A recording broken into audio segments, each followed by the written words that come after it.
Our Citizens Redistricting Commission was born from voter demand for fairness and transparency. While drawing our current maps, the commission held hundreds of public meetings, reviewed tens of thousands of comments, and drew maps that reflect people and communities, not politicians and their preferences. That's not just good governance, it's a model for the nation. Some point to Texas as a justification for this proposal, but California doesn't follow. We lead. We don't mirror dysfunction, we set the standard. Former Governor Arnold Schwarzenegger called gerrymandering the cancer of politics. He championed the commission because he believed in a system that puts voters first. That belief still matters. I urge a no vote. Thank you, Assemblymember. Assemblymember Lowenthal, you're recognized from the Majority Leader's desk. Thank you, Madam Speaker. I love you, Dad. I've been deeply torn by the national redistricting debate that has engulfed California. Beyond its vastly consequential political implications, this issue has profoundly impacted me personally, because indelibly seared in my consciousness is the memory of my father working tirelessly over decades to create the independent redistricting system about which we now debate. By way of background, my dad, a community psychologist, was elected to the California State Assembly in 1998. He ran for public office with the principal goals of restoring public trust in political institutions and ensuring that elected officials listen to their constituents. To effectuate those ideals, he believed that the independent redistricting system was necessary. So in 2002, on this very floor, he introduced a constitutional amendment, ACA 19, to create an independent redistricting commission. But his attempt received no support, and it died. Undeterred, he reintroduced the independent redistricting commission concept once again in the Assembly, but that effort too failed. And then in 2006, as a state senator, he reintroduced the concept as SCA 3, and for the first time ever, the concept of independent redistricting passed one of our bicameral bodies. However, as described by Common Cause, quote, somewhere in the 1-minute walk from the Senate clerk's office to the Assembly clerk's office, SCA 3 was lost for just long enough to miss key deadlines to keep the bill alive. The SCA's failure was devastating, but my dad's unwavering effort paved the way for the electorate to adopt an independent redistricting commission 2 years later. But his work did not end there. Upon going to Congress in 2012, the first piece of legislation he introduced was H.R. 2978, the Let the People Draw the Lines Act. This legislation would have required that all states establish independent redistricting commissions. Tragically, the legislation was met by political headwinds and died. But despite that, my dad pressed forward on his quixotic request to establish reform on a national level because he knew that a system in which some states had districts drawn independently and others don't was fundamentally unfair. Because Congress refused to hold a vote on his measures, he commenced advocating for reform in the courts. In 2015, he led an amicus brief in support of Arizona's right to form an independent commission. And then in 2017, he led an amicus brief in Gill versus Whitford, which he asked the Supreme Court to declare political gerrymandering to be unconstitutional. Although the court did not do so, Justice Kagan, in an opinion by Justices Ginsburg, Breyer, and Sotomayor, cited my dad's brief, writing, "The congressional brief describes a cascade of negative results from excessive partisan gerrymandering, indifference to swing voters and their views, extreme political positioning designated to placate the party's base and fend off primary challengers, the devaluing of negotiation and compromise, and the impossibility of reaching pragmatic bipartisan solutions of the nation's problems." I vigorously agree with the evils of gerrymandering described in my dad's brief and cited by Justice Kagan. That notwithstanding, because Texas has now shamelessly affected the national balance of power, our nation's democracy is faced with the exigency of existential dimensions. If unaddressed, Texas actions which occurred without the vote of its populace will disenfranchise Californians. And we must not allow Californians' voices to be silenced. It is imperative that Californians have a voice in selecting the political party that controls Congress in 2026. The most fundamental concept in our democracy upon which the collective value system is predicated is fairness. When Californians vote in 2026, our votes must be made on a level playing field. This constitutional amendment ensures that we have that balanced field. We must all continue to press Congress to create a national system that eliminates unconstrained political redistricting.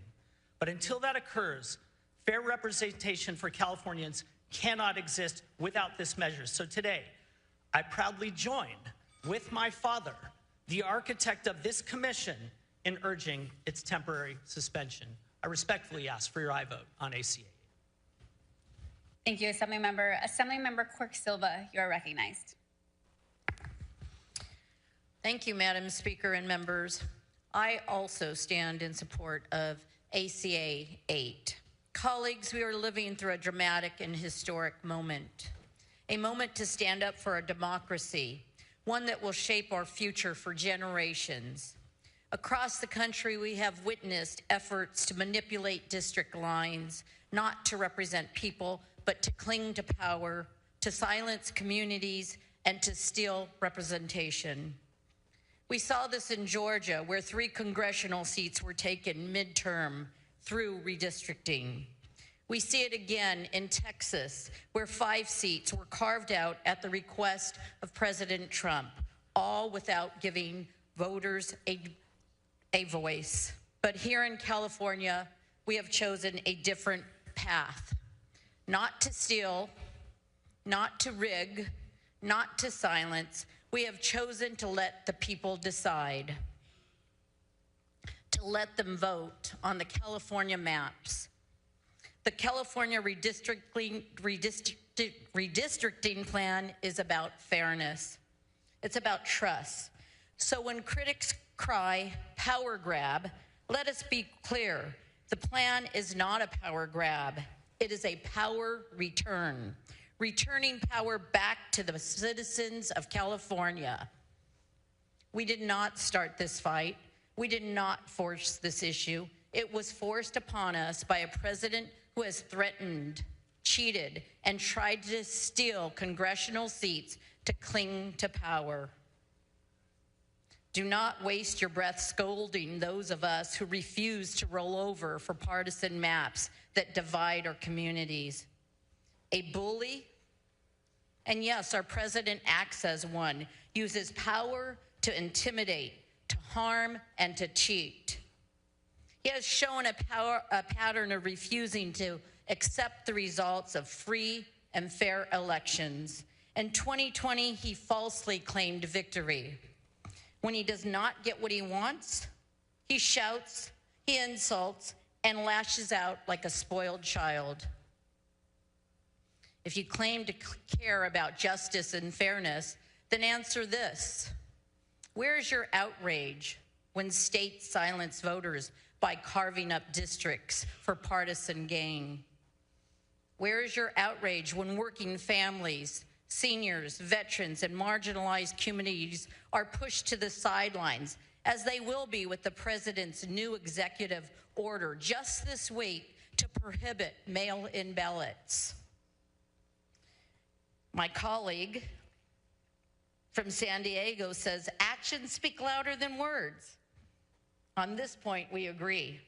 California's action is clear. We are showing the nation how to rise above partisan bickering and to stand for democracy.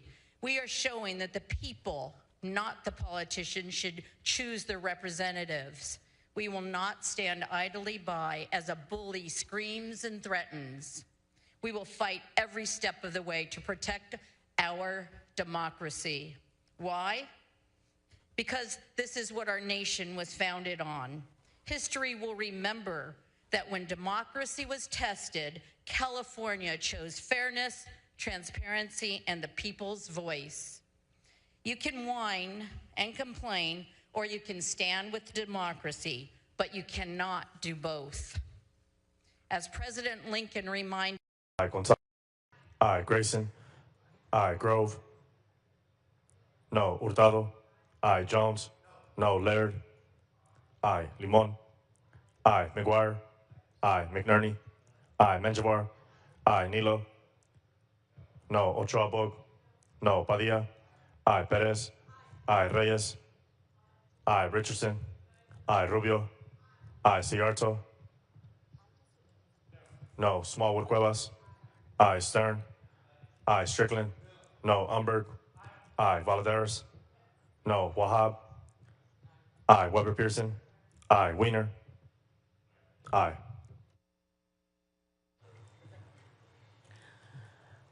Ayes 30, noes 9. The rules are suspended. Senator Gonzalez, you are recognized at your desk. Thank you, Madam President. There is a resolution at the desk requesting that Joint Rule 10.5 be suspended as it relates to Assembly Constitutional Amendment 8. Secretary, can you please read the resolution?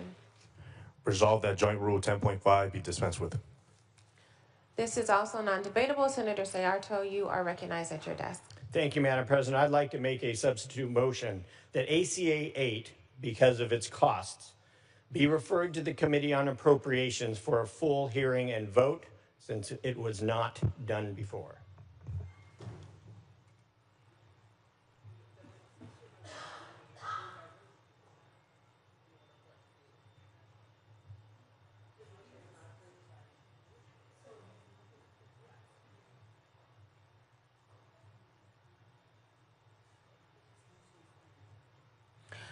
Senator, I apologize, but your motion is not in order. It does need to be approved by the Rules Committee.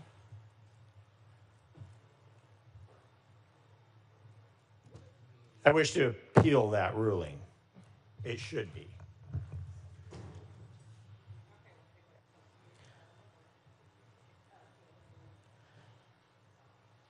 We will now vote to appeal the ruling of the chair. I put the question to the body. Shall the ruling of the chair be upheld? Secretary, please read. Call the roll.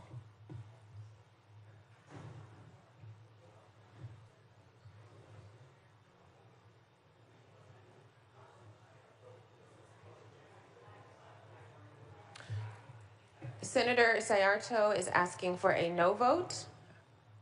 I am asking for an aye vote.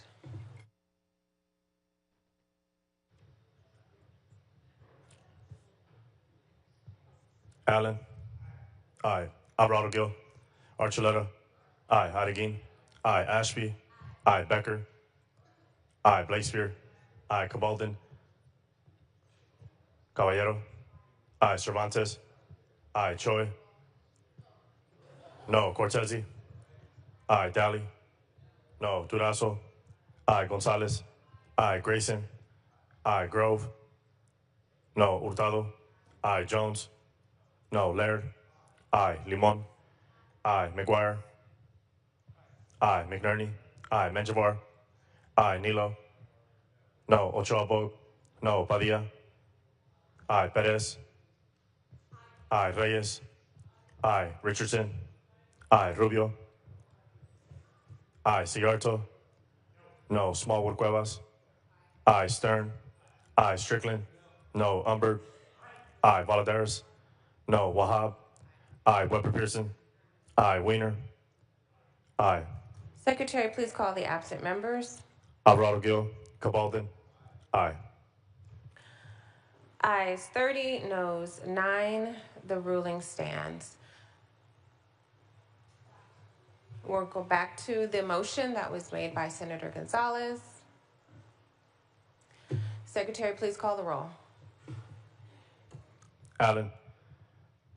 Aye. Alvarado Gil. Archuleta. Aye. Adeguin. Aye. Ashby. Aye. Becker. Aye. Blakespear. Aye. Cabaldon. Aye. Caballero. Aye. Cervantes. Aye. Choi. No. Cortese. Aye. Daly. No. Durazo. Aye. Gonzalez. Aye. Grayson. Aye. Grove. No. Hurtado. Aye. Jones. Laird. Aye. Limon. Aye. McGuire. Aye. McNerney. Aye. Menjivar. Aye. Nilo. No. Ochoa-Bog. No. Padilla. Aye. Perez. Aye. Reyes. Aye. Richardson. Aye. Rubio. Aye. Ciarto. No. Smallwood Cuevas.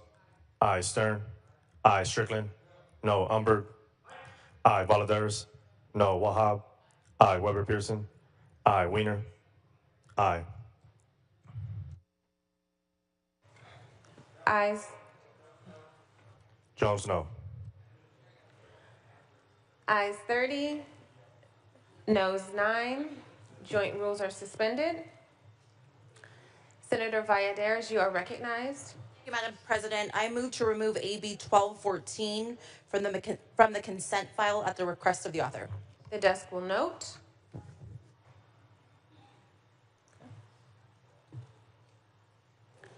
Not seeing any other members wishing to remove anything from the consent file, we will now move to consideration of the daily file. We will begin with second reading file. Secretary, please read. Assembly Bill 482 with amendments, 1255 with amendments, 1003 with amendments, 696 with amendments. Second reading will be deemed read. We will now move to Assembly third reading. File item 226, AB 604 by Senator Gonzalez. Secretary, please read. Assembly Bill 604 by Assembly Member Aguilar Curry, enacting to redistricting and declaring the urgency thereof to take effect immediately. Senator Gonzalez, you are recognized. Thank you, Madam President and Senators. I rise today as a proud joint author to present AB 604, which is a reasonable and rational response to the anti-democratic actions of the Republican Party as they attempt to rig our congressional elections. AB 604 contains the census block data that will define the temporary congressional districts that we are being forced to adopt through the actions of the president and his complicit party leaders. Just yesterday, the Texas House passed an aggressively partisan map giving President Trump the gerrymander he requested to produce 5 new Republican seats in the U.S. House next year. These undemocratic actions are a betrayal to the values of our great nation and to the people we all swore to represent, defend, and protect. Unlike Texas's actions, the decision to approve the temporary maps outlined in this bill will ultimately be in the hands of California voters. This bill gives voters a choice to keep the current districts or adopt maps to counter the actions of MAGA extremists in Texas who are obediently working to tip the scales for President Trump. Despite the minority party's hypocrisy and their attempts to confuse the narrative with sound bites and tweets, the truth is clear, that the maps are based on the work, comments, and hearings of the Independent Citizens Redistricting Commission, which is a bipartisan commission. In hearings over the last few days, I was actually very shocked to learn of the minority party's well-timed epiphany, that independent redistricting commissions are actually beneficial to voters and democracy. Well, what do you know? This timely awakening of the Republican Party is actually very surprising, given that members of the party have voted against redistricting bills and reform bills for independent redistricting on at least 30 different occasions over the last 14 years in this state. I'm hopeful that my colleagues across the aisle will use their newfound enthusiasm for redistricting reform to reach out to their colleagues and to the president in D.C.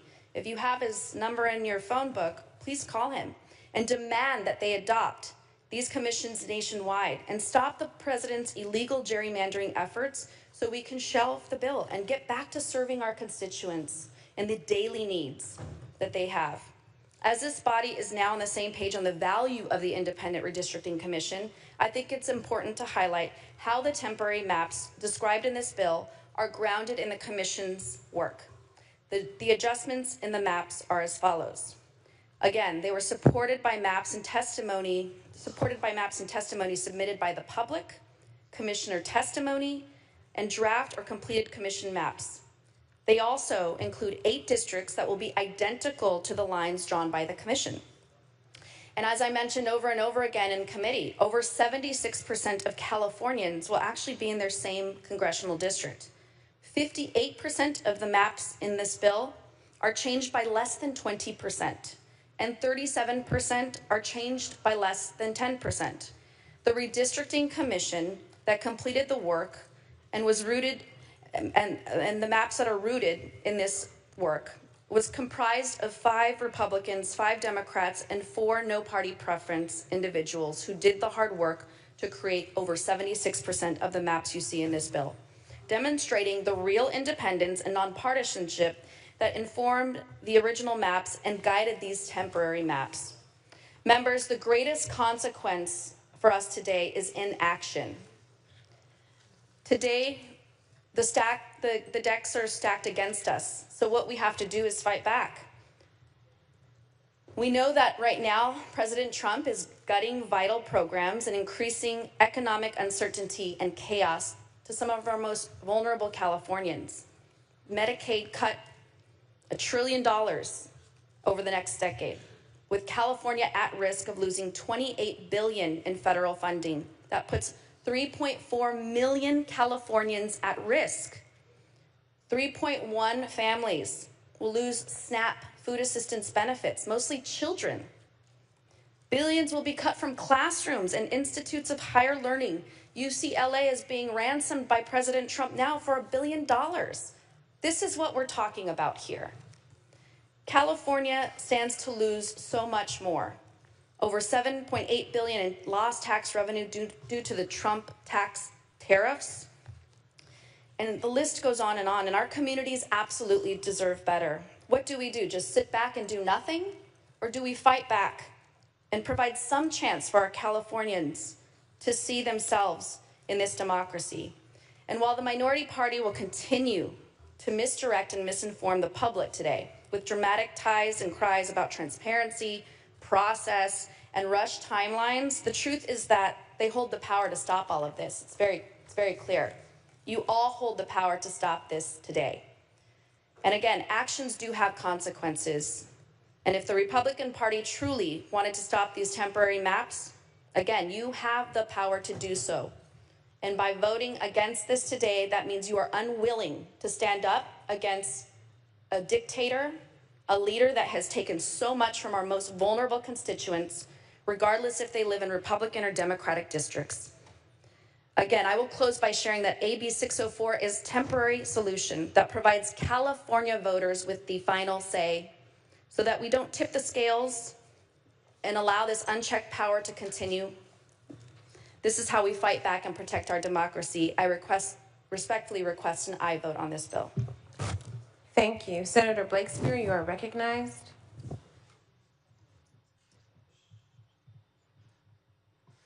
Thank you, Madam President. Members, we could debate many details here today, but here's the bottom line.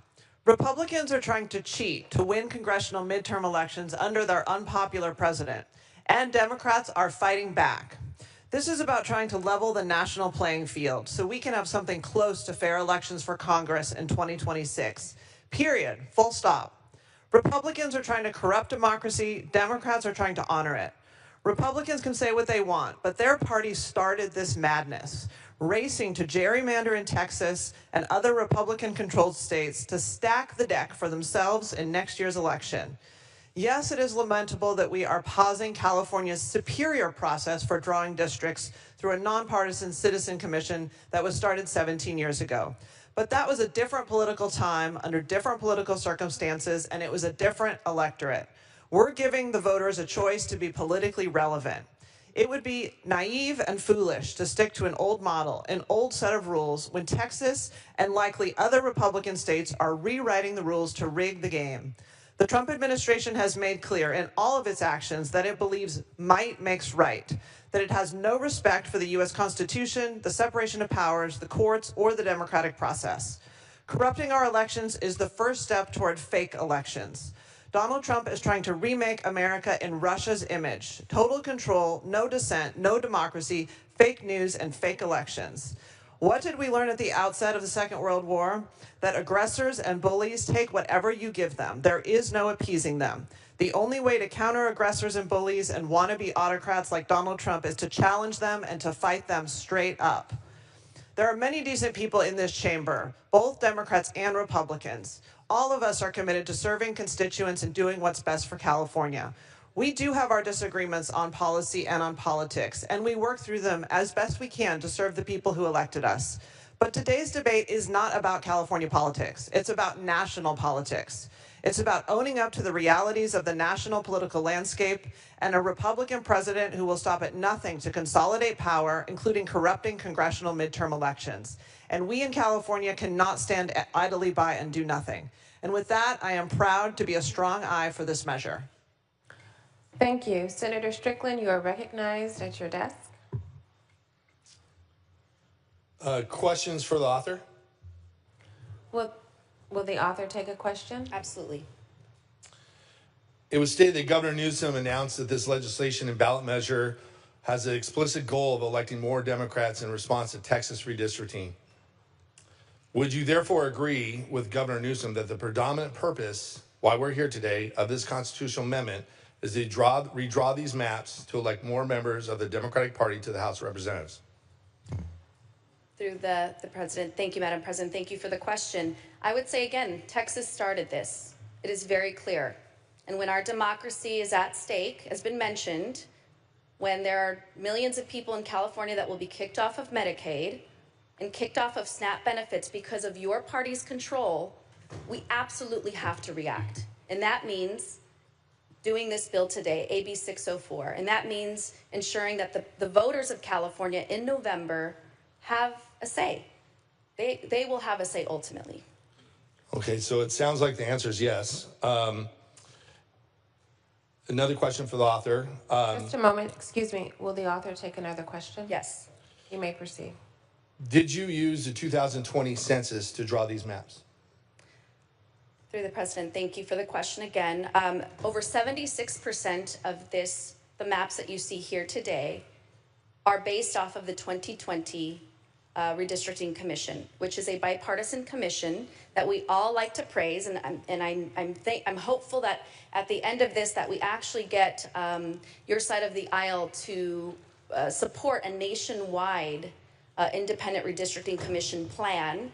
Provisions of that are included in the ACA 8, which will be taken up later today, and that is the hope, is that we can do that. But yes, absolutely, it's over 77%. There's minor tweaks to this bill, as been mentioned, or to the previous maps, has been mentioned. So it sounds like the answer is yes. They used the 2020 census because I found it interesting. I'll get to that later.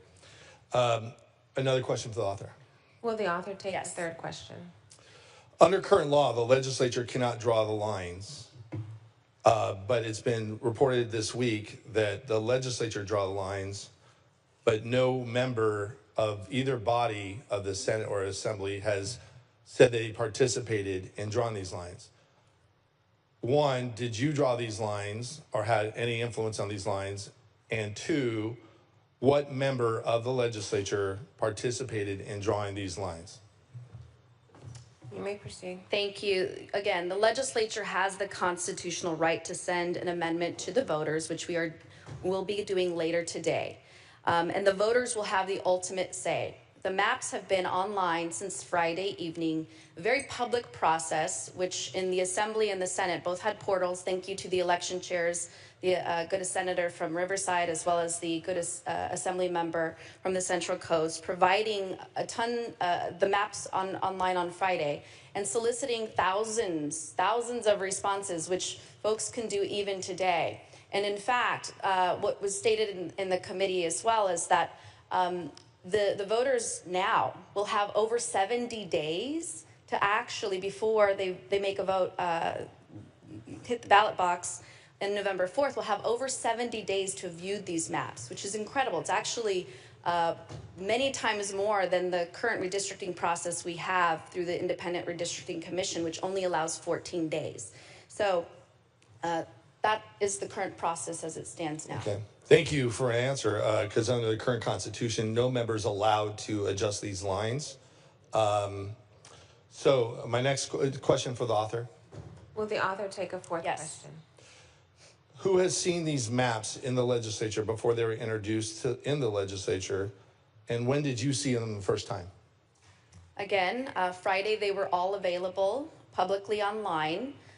The Assembly, the Senate provided opportunity for the public to see these maps. And you have what we have now. There were slight tweaks made and amendments this past Monday, which we all debated. And now we're in the midst of continuing to view those maps and solicit input from the public. And again, ultimately, the California voters will vote on this. A follow-up question on that same.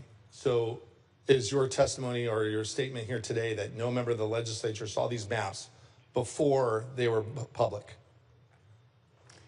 Again, I will reiterate that these maps were available publicly on Friday, and we had the ability, all of us, to solicit our residents and provide additional, they had the ability to provide additional input. And so that's what we're doing today. And what we're not talking about, unfortunately, is the fact that, you know, Texas has continuously gerrymandered mid-cycle. Texas has every single year since 1965 violated the Voting Rights Act. Every single time. We're going down a rabbit hole here on transparency and all of the procedural matters, but what's not included here is the reaction that Texas, your colleagues in Texas, have continuously violated the Voting Rights Act, have continuously mid-cycle gerrymandered. It's unfortunate. So on my own time, it sounds like the statements today is that no member of this legislature saw these maps before they were public, and we all know that's not true, and I'm encouraging the media to follow up with every member of the legislature, because under current Constitution, not one member on this in this body on either house is allowed to adjust a map. And it was reported that there was different members that adjusted these maps. And if you wanted to do it correctly, you should have gone to the people of California, get the authority, and then draw the maps. So any member here, let's be crystal clear, and I'm asking the media to follow up, any member here that adjusted these maps violated the Constitution today, and is, again, evasive answers that we know that now it just shows that there's no transparency, because no one can answer one member on this floor that had participated in drawing these maps. You say it's the legislature, you're the author, but you didn't have any participation in these maps? Again, that's not transparency, and I'm urging the media to follow up with each and every one of these members as this moves forward, if you get the 2/3 vote, which I believe you will, to ask these questions. Now, if I had the power, as was stated, by the way, I don't know one member of the Texas legislature, not one. I was elected here in California, not Texas. And it was stated in the opening, you have the power to shut this down. If I had the power to stop this, I would stop it. I'm telling the media right now, if the Republicans in California had the power to stop this, we would stop this today. And they are misrepresenting what is the actual truth moving forward. Redistricting Commission, let's make it clear, the redistricting, nonpartisan redistricting commission. Senator Strickland, if you can please address the body and not the media when you're speaking. I'm looking around, my other colleagues, I could look around my whole. Excuse me, Senator Strickland. I'm only allowed to look forward? Please look at me while you are making your address. Thank you. That's a new rule that I haven't heard of before, I would to be appreciate honest. if you comply. I've been here over a decade. Everything is through the presiding officer. Thank you. It is through the presiding officer. Exactly. So if Okay, you can so- direct your comments to me, or if you have a question, you can direct it. Let's be clear. Excuse me. Okay. If I'm you have a going back to- question, you can direct it to that member, but if you're speaking, please direct it to the presiding officer. Thank you. Thank you. Thank you. Let's be clear. It was stated in the opening that the redistricting, nonpartisan redistricting commission drew these lines and these maps. That's a false. They might have took it as a blueprint, but the nonpartisan redistricting commission did not draw these maps as it was stated in the opening. Again, people are trying to be misled of what this actually is. And members, this week's actions demonstrate why we need a nonpartisan Citizens Redistricting Commission and why it was passed in the first place. For my colleagues on the other side, who I deeply respect, sometimes I believe you think the ends justify the means. Let's go through what happened this week with no transparency, no input from the community across the state to draw these maps. And these maps were drawn behind closed doors Well, the governor and what I understand, legislative leadership, no one admits that they had any participation in these maps. They just came out of thin air.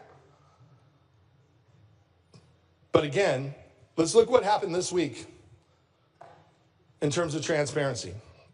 You violated your own rule, the 30-day rule, to push this through. No one will admit that they drew these maps. And to the media, I'm saying you need to move forward as this moves forward to the famous line, what did they know and when did they know it? Which lawmakers saw these maps and had influence on these maps? Who paid for these maps? And the lack of transparency keeps going on and on and on. Let's see what we have here today, currently, before you go to the voters in November. What we have here today is the gold standard for redistricting nationally. It should be the national model and not thrown out. It's something that we should brag about here in the state of California, the fact that the people pick the lines, not the politicians. We have full transparency. In fact, we have hundreds of hearings throughout the state of California, in every corner of the state of California, so citizens can participate in the drawing of these maps that keep communities together of whole cities and counties. And the lines are drawn in public in front of everybody, in front of the world. Members, fair districts lead to fair representation. And if you pass this bill moving forward, and if it passes in November, which I don't believe it will, but if it does, what you're striving for is predetermined elections, meaning that there won't be one competitive race for Congress in California for the next 3 cycles. Members, that's not good for Democrats, independents, and Republicans. You're taking the voice away from Californians in terms of having fair representation and earning the trust of your voters, not having a predetermined election. Here in California, we have a system where citizens pick their representatives and not politicians picking the citizens. That's what you want to throw away. And what I heard from many of my colleagues on the other side, this is going to be temporary. From my experience, I have over a decade of experience here. Nothing is temporary when you do it. Former President Ronald Reagan said it best. We have long discovered that nothing lasts longer than a temporary government program. Even this week, the Assembly Elections Chair stated that the Democrats should do what we're doing here today in 2030, was quoted already. So when you say to the people of California, this is temporary, my experience is nothing's temporary here.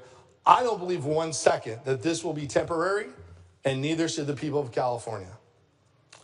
Now, I do have a joint resolution 10. It's not up yet. I'll put it across the desk. That says we should have nonpartisan redistricting districts and make it a model nationwide. I do believe it is wrong for Texas to do this. I do believe it's wrong for Illinois to do this. I do believe it's wrong for every other state where the politicians pick their citizens. It is wrong, both on the Democrat and Republican side. We should be promoting what we do here in California, not throwing it away. And that's what you're going to do if this is successful.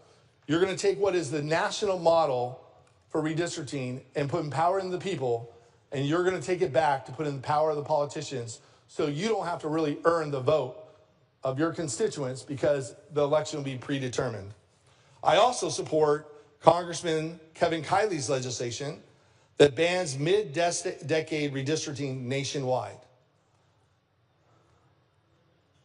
Members, I heard that Speaker Pelosi and other Democrats from the DCCC from California were here. What would be more constructive is that you jump on board to Kevin Kiley's bill, pass it on the national level, and therefore we won't have mid-decade redistricting. So members, again, going back to the census, 2020, there's been massive population shifts since 2020. And when you look at these maps, for example, Los Angeles has lost representation in the last 5 years, but under these maps, they pick up a seat.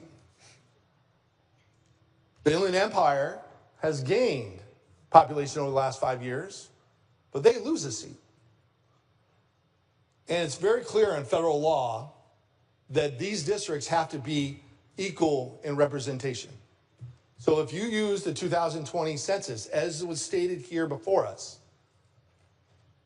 this will be thrown out by courts because it is very crystal clear that the deviation that you have when you draw congressional districts is very, very small.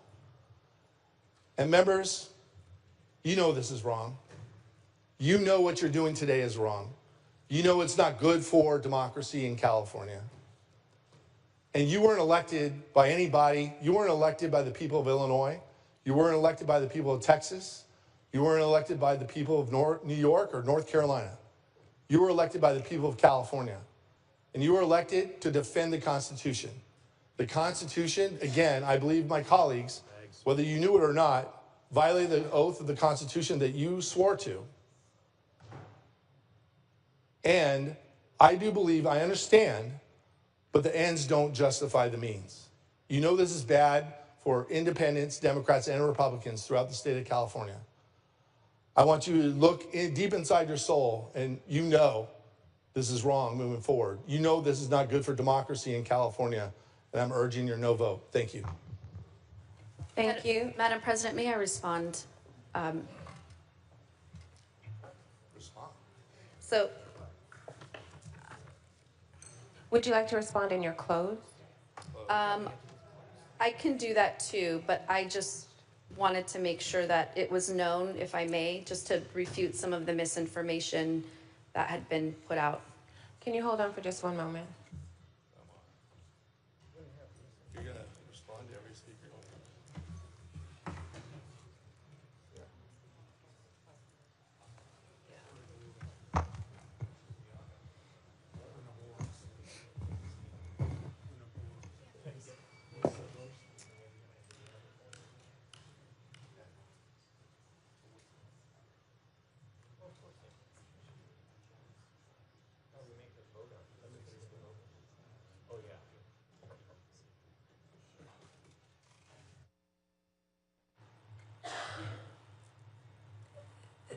Senator Gonzalez, unless someone has asked you a specific question, which there was not a question, we're going to have you use those in your close. Okay. Senator Nielo, you are recognized at your desk.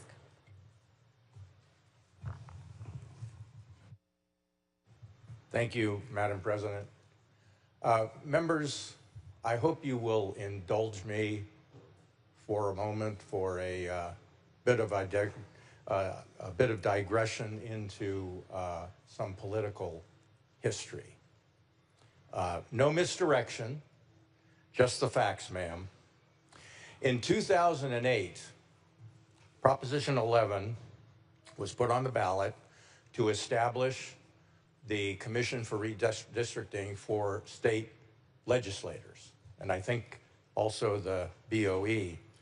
And my friend from West Sacramento was correct in I think the Assembly Elections Committee yesterday when he said that that bill barely passed. It was definitely a squeaker, maybe less than 1% over 50%. That's correct. There is a rest of the story, though, which I'll get to in a moment. Importantly, one main opponent to that proposition was the California State Democratic Party. Well, what do you know? Now, fast forward, 2010. Proposition 20 was placed on the ballot to perhaps correct an incompletion of the previous Proposition 11 to add congressional districts to the Commission's responsibility. That's what we're talking about here, congressional districts, not what Proposition 11 did, only state offices, but congressional districts. Now the rest of the story. That proposition passed overwhelmingly, over 60% of the vote. Interestingly, there was very little opposition to that proposition. Now, this is important. There was a reason for that. What is the easiest way to defeat a proposition? That's where misdirection comes in. Confusion. There was also on that ballot Proposition 27, which proposed to completely abolish the Redistricting Commission. Get rid of it. Not maintain it, which we're talking about supposedly here, but get rid of it. The ostensible proponent for that in the literature was UCLA professor and former chair of the Fair Political Practices Commission, Daniel Lowenstein. But he said the real sponsors were Democratic members of Congress.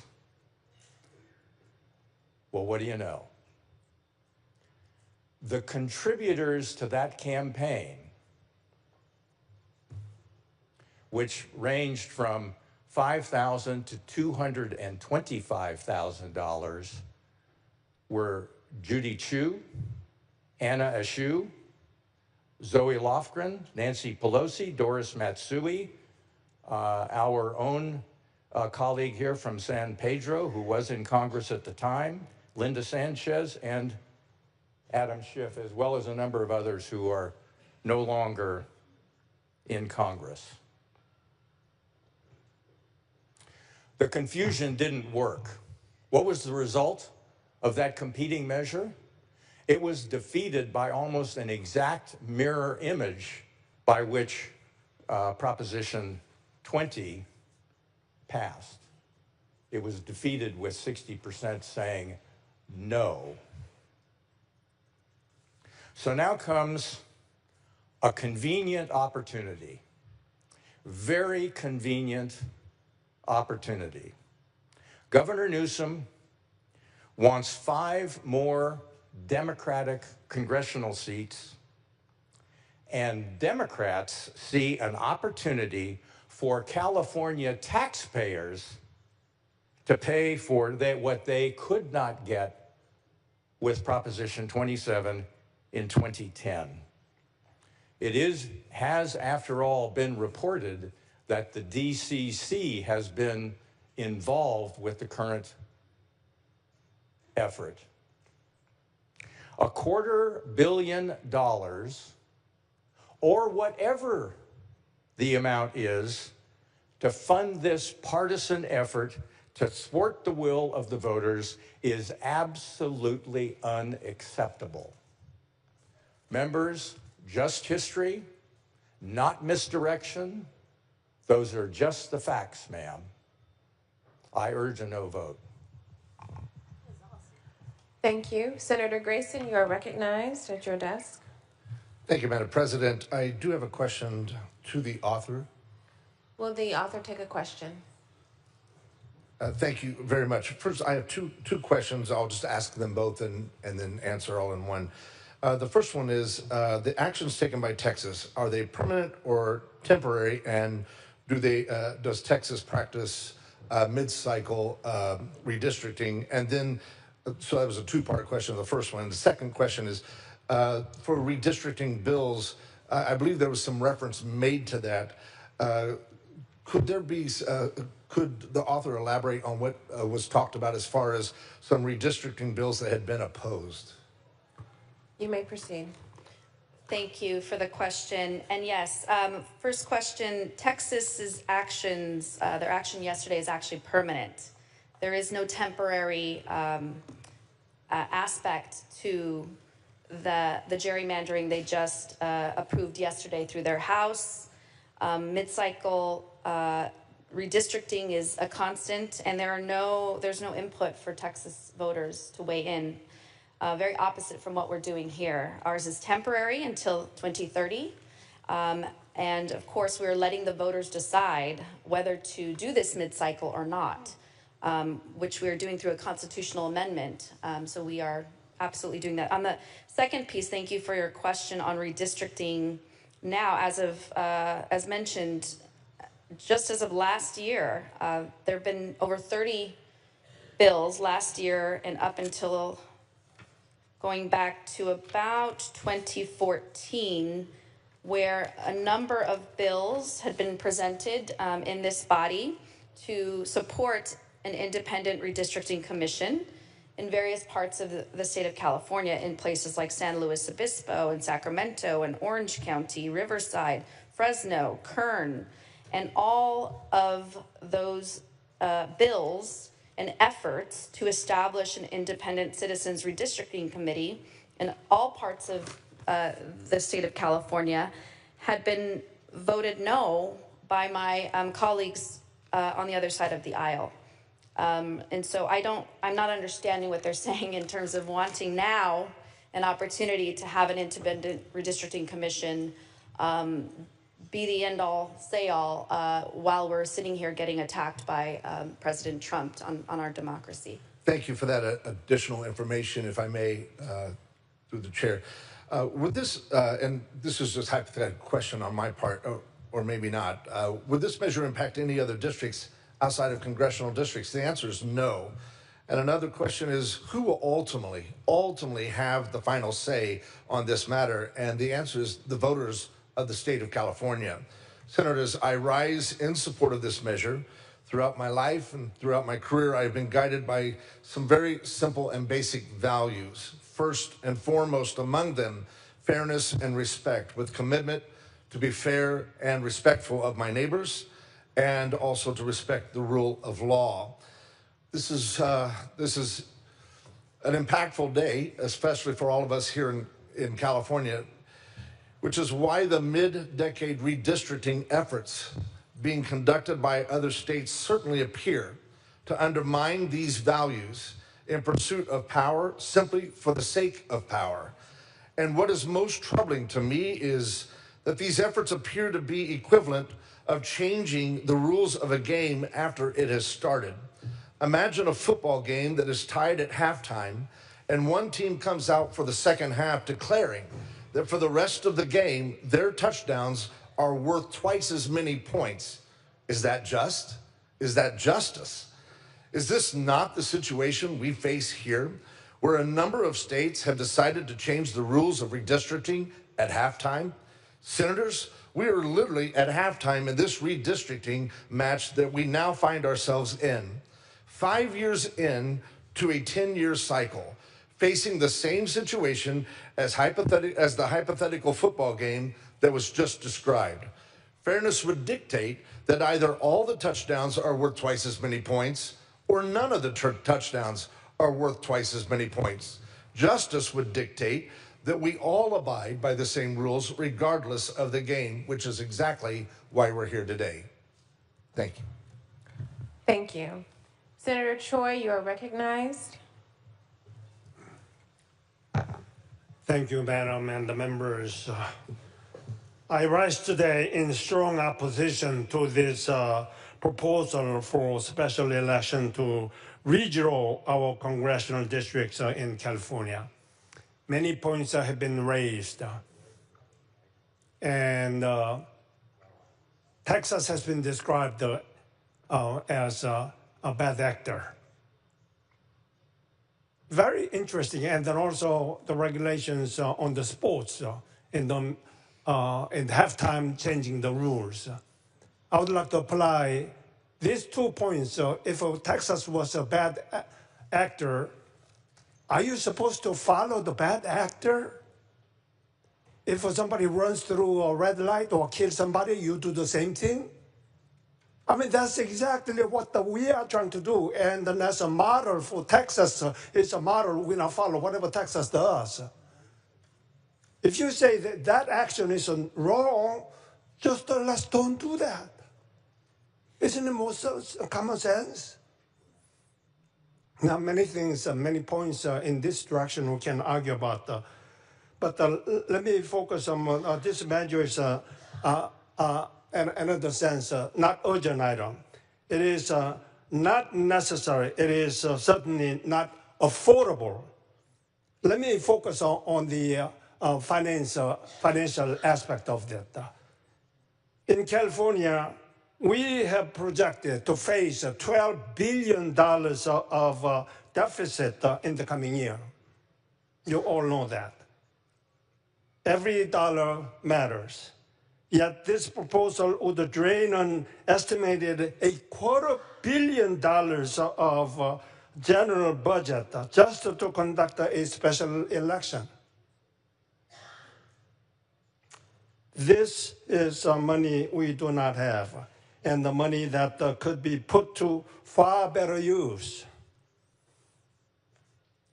Think about what $250 million can do or represents. It could finance tens of thousands of child care slots for working families. It could support the financial aid for thousands of college students struggling with tuition. It could keep after-school programs and the mental health services available for our children. It can fund the public safety and the wildfire prevention programs at a time when California depends on them most. In order to help close the $12 billion state budget deficit, the supermajority decided to cut California peer-run worm line in Orange County, a key program that has provided a free 24/7 mental health service to millions of residents. That was only $5 million. I was hoping that you would agree to that, but it was cut off. And here, $250 million is just pocket money to spend on this unnecessary special election, a special redrawing in the mid-decade. As a result, Orange County, where I represent the county worm line program, has laid off 127 staff members and is now facing to end operations completely. Think about the victims, the customers who have used this worm line and then also unburdened all the burdens that the 911 system is getting. And we know that the 911 system right now is answered so late because of a shortage of people with the shortage of staffing in 911 answering service. Instead of funding critical programs like these, we are being asked to throw these dollars away on a political maneuvering. This is not about the fairness. This is not about the people. And this is certainly not about protecting democracy that you all say that we let's keep the democracy, fairness. This is a partisan power grab, and it comes at the expense of Californians we are here to serve. So I ask you, my colleagues, will we tell Californians that their child care, their education, their health care, their public safety programs don't matter as much as a rushed and unnecessary special election redrawing? Or will we stand with them and say no to this reckless use of taxpayer dollars? Senators and colleagues, let us show some fiscal responsibility and common sense. Please vote for no on this wasteful proposal. Thank you. Thank you. Senator Laird, you are recognized. Thank you, Madam President. In 2021, a particularly egregious gerrymander was done in my district in San Luis Obispo County. It was for the Board of Supervisors districts, and it was proposed by one party, a party that was losing registration, was no longer the party with the greatest plurality in that county. And they passed a map suggested by one political committee to egregiously gerrymander that county. Under the census, minor tweaks to the existing districts would have been in order. Instead, it was jam the Democrats into one district, make the other 4 districts in a way that they likely could go the other way, and preserve a majority that didn't exist in the electorate at large. And it was gross. There were some people that would vote every 2 years for 3 cycles for supervisor. There were some that were the opposite. There were thousands of people would have 2 supervisors at once. Thousands more would have no supervisor. It was a dislocation that was off the charts. And so what happened? I introduced last year Senate Bill 977 to say we would have independent redistricting for San Luis Obispo County. We would have the commission. That egregious line drawing would never happen again for that county. And then what happened in this body? In this body, 9 senators thought that was just fine, that egregious redistricting that would have been rectified by commission is what they voted against.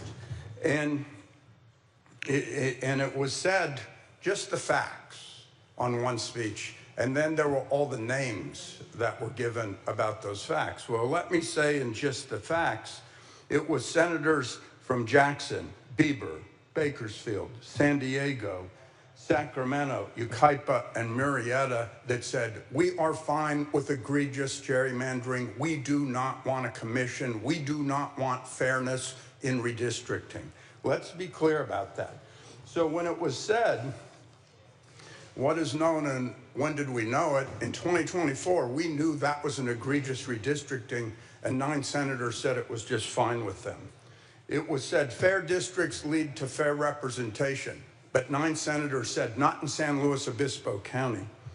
It was said that politicians should not pick their voters, but was fine for 9 senators in San Luis Obispo County. It was said that we are witnessing a partisan power grab. We witnessed one there, and it was fine for 9 senators in San Luis Obispo County.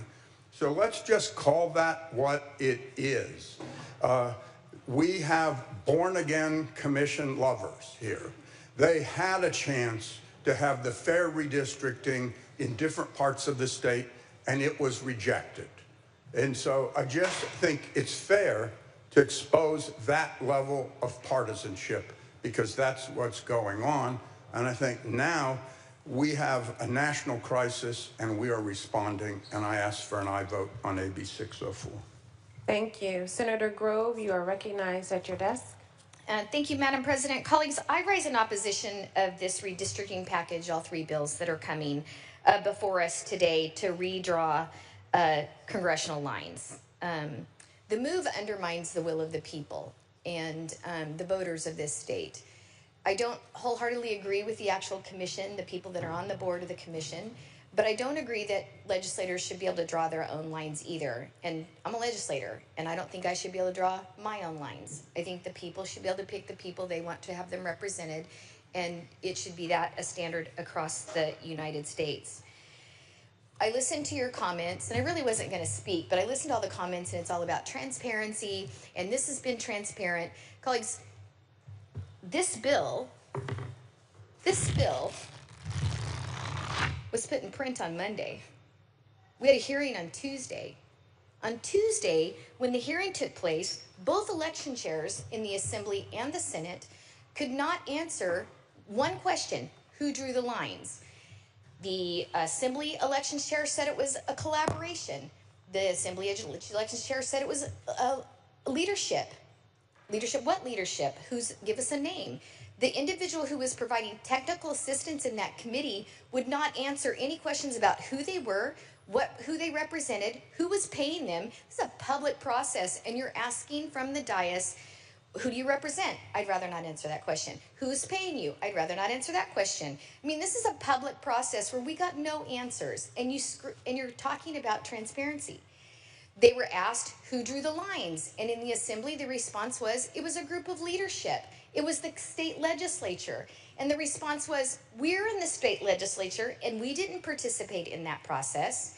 And they said, well, you're not in leadership. So then it fell on leadership. I watched the interview on our own elections chair here in the Senate. Who drew the lines? Well, the Rules Committee. I'm the vice chair of Rules. We did not participate that I know of drawing any lines. My colleague from Santa Cruz sits on Rules. He did not participate in drawing any lines. It was not the Rules Committee. They also said that the Rules Committee placed this information and the maps on the website. We didn't do that. I went back through the last 3 hearings. We did not vote to do that. No one is being truthful and transparent when we're just trying to ask questions. Who drew the lines? Did you know about the lines before it was, did you have input? And I know that's just a simple thing and it's just one thing that needs to be brought up. But if we're going to talk about transparency, this process put in print on Monday, where lines were already drawn when the bill was put in process with no public comment, because the first public comment went up on Tuesday during the hearing and the maps were already drawn and it's supposed to be a public process. That's not what we're doing here, and we're better than that. And I know the rhetoric on the other side is about Texas. Let's talk about Texas for just 1 second. Texas was sued by the Elias Group. The Elias Group, permission to read? Permission granted. The Elias Group is a mission-driven firm committed to helping Democrats win citizens' votes and progressives make change. That's the Elias Group. The Elias Group won a lawsuit against Texas. Like it or not, Constitution says we have 3 branches of government: the executive branch, the judicial branch, and the legislative branch. The judicial branch ordered the state of Texas to redraw their lines. The state of Texas complied with the judicial order, the judge's order. That's it. Now, because of the way the lawsuit was structured, Texas did take it in a way that, nobody really expected it to happen, but they did. The bottom line is that the response that California is having because of a lawsuit from a Democrat activist lawyer group in D.C., and then California jumps on this bandwagon. We're not involved in that lawsuit. We are not involved in Texas legislation, contrary to my colleague's statement. He knows no Texas legislators. I know several. They're under a judicial order to redraw the lines. For us to engage in that process, I think sends a bad message across the nation, because that old adage, so goes California, so goes the nation.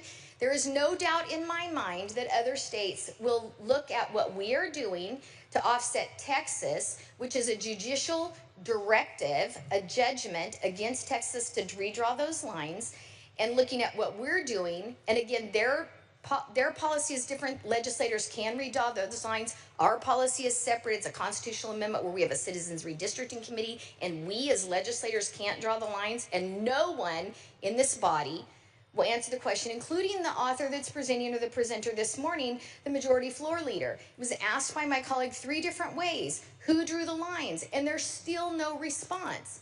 Why is that such a hard question? If you look at what's happening, so goes California, so goes the nation. And I'm telling you, you guys have not thought this all the way through, because you don't have the votes. You just don't have the leeway that we do on our side of the aisle from a national experience. Pittsburgh can't help you. He's got 3 Republicans out of 17. Massachusetts has 0. New York, very few. This is not going to go well for your side of the aisle coming the midterm elections, and I just don't think that you've thought that through. I can tell you that, if people did participate on the lines, and you can make an assumption that you have forever congressional seats here in the state of California, and you're making those decisions because of the congressional lines that are going to benefit you for the rest of your life, it still doesn't help the voters in California, all of the people that we represent. We have serious problems to solve in this state. We have a potential of refineries closing. We've got a potential of cement businesses going out of business. We've got LA wildfires where only 4 permits have been issued. We don't need to get involved in this nonsense. The people of the state of California voted in a citizens redistricting commission. I didn't like that idea either. I did vote against it, but that's what we have. And unless that is changed in a process that is not like this, if you want to work on this next year, and I realize that you probably run out of time for the elections, but the bottom line is that this bill was put in print on Monday. The people of the state of California had Tuesday and 1 committee hearing to comment on it. That's not transparency. And in that committee hearing, no one would answer those questions. That's not transparency, and that's not the way this body should operate. I've been here since 2010. I came in the Tea Party district, and I was that rant and raven individual on the assembly floor that got my mic shut off several times. I get it. But there is a collegiality, whether you agree with policy or not, that you have on this floor, and that we have to be one of 40, right? 40 representatives of the state of California. And I'm just telling you that the way this is put together is not right for the voters. It's not right for California. And this thing is going to backfire on you. So next year, when all this goes down, I want you guys to say, just like you're saying right now, gosh, Groves has been screaming from the rooftops for 10 years regarding our oil and gas prices going up and the avenues that we're taking. And next year, you're going to go, wow, Grove was saying this is going to backfire us. Mark my words, they will pick up almost 25 mid-state congressional seats. The way this process is working is not good for us, our party, your party, or the people of this nation and this state. I support Kevin Kiley's bill that says no midterm redistricting, and that we should abide on the census every 10 years, just like it's set in place. Respectfully ask for a no vote based on the voters in this state and across our nation for this redistricting passage that has zero transparency, and even if you did have a hearing, you won't answer anybody's questions. Thank you. Senator Valladares, you are recognized.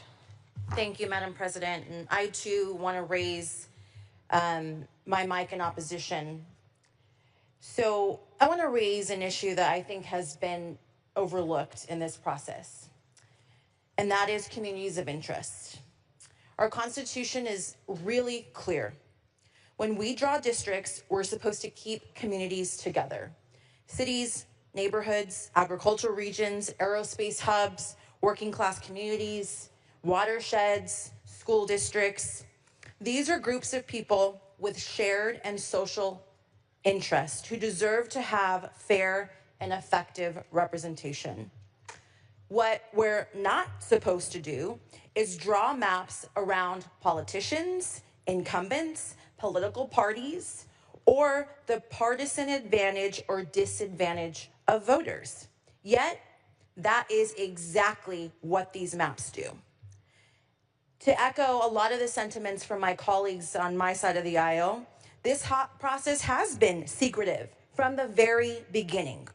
We don't know who drew these lines, or rather it's difficult for those who were involved to name names, really at this point. But we all know it was politicians, it was consultants and DC insiders that are going to all benefit from these maps. And the result is truly unmistakable. Communities of interest were ignored, they were divided, and they were sacrificed for political gain. Take Modoc County. Farmers and ranchers, people who feed the world.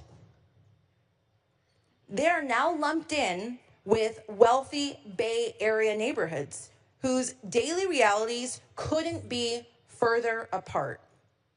Look at Lodi, an agriculture community split 3 ways. Some bundled into Sacramento suburbs, others into Bay Area commuter towns. Instead of one strong voice in Congress, their representation is now diluted and divided. In my own district, the Antelope Valley, an isolated region with shared concerns of aerospace and defense, it's the nation's backbone for defense, for innovation. It's where America's most advanced aircraft and space technologies are designed, built, and tested. It's carved into 5 different congressional districts. This means no single representative is fully gonna be accountable to the needs of my community in the Antelope Valley. And let's talk about Sonoma County, chopped into 3 districts, silencing the ability of that community to speak with one voice. This isn't just bad mapping. This scheme is bad governance. The voters of California created an independent redistricting commission precisely to prevent this kind of power grab. They voted for fairness, transparency, and independence. The Constitution says maps are not to be drawn for politicians, for incumbents, or for parties. But here we are, with maps engineered in secret, rushed forward, and designed to benefit a few, select few. This is in clear conflict of interest, and it undermines public trust in our elections. It tells voters that their voices matter less than political insiders, and it confirms every fear they already have about Sacramento. Colleagues, this isn't about Democrats or Republicans. In my district, I represent more Democrats than I do Republicans. I want every single voter to be represented fairly. This is about the Constitution. This is about transparency. It's about whether the people of California get what they voted for, a fair and open process, not maps drawn in back rooms for political convenience. The people of California deserve better.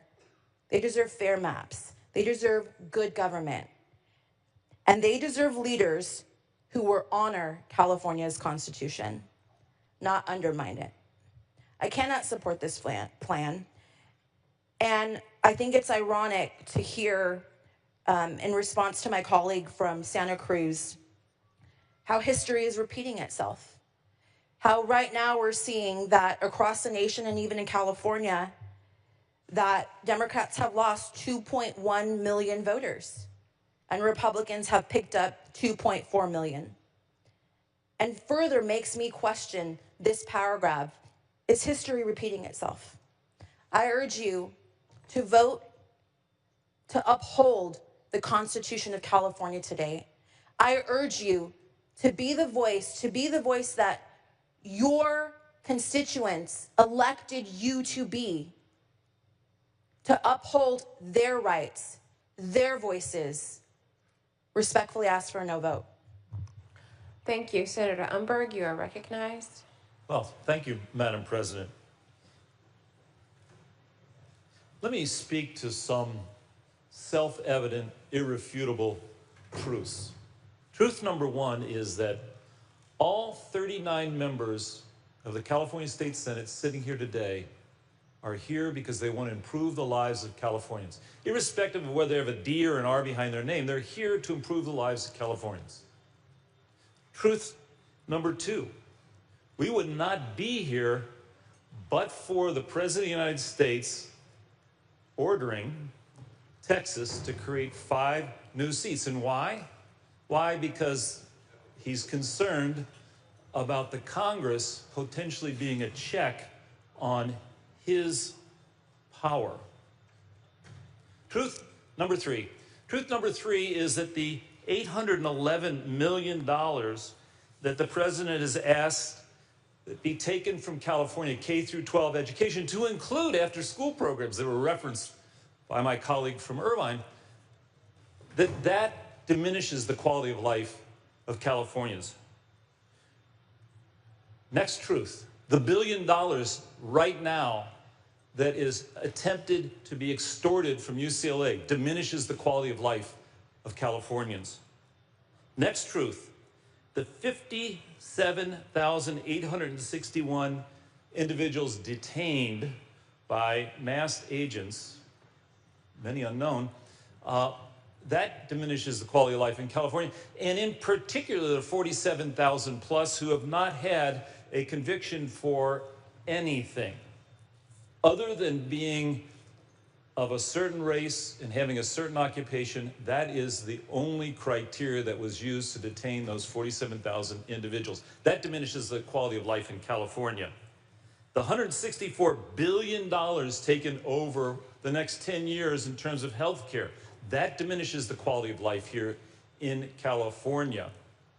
And in terms of the cost-benefit analysis, whatever it costs for this election, if we can save but a small portion of the amounts that the president wishes to remove to punish California, it is a cost-benefit analysis that we should engage in. Now, James Madison in Federalist 47 said, look, here's what we do, is we as our government, we create a government with checks and balances, and the Congress is supposed to be a check on the executive.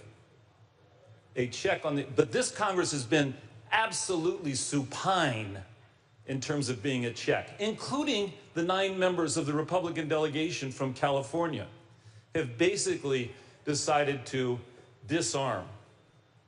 Now, what is the response? The response is to actually respond to what the president's trying to do.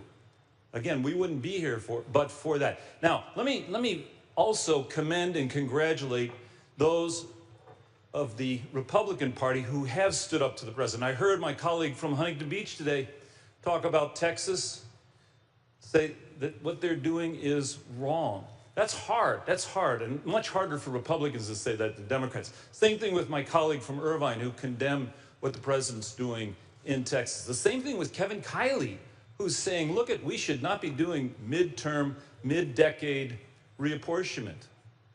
And the same thing with Carl DeMaio, and you're never going to hear these words spoken again, is that I commend Carl DeMaio for citing his disdain for what's going on in Texas.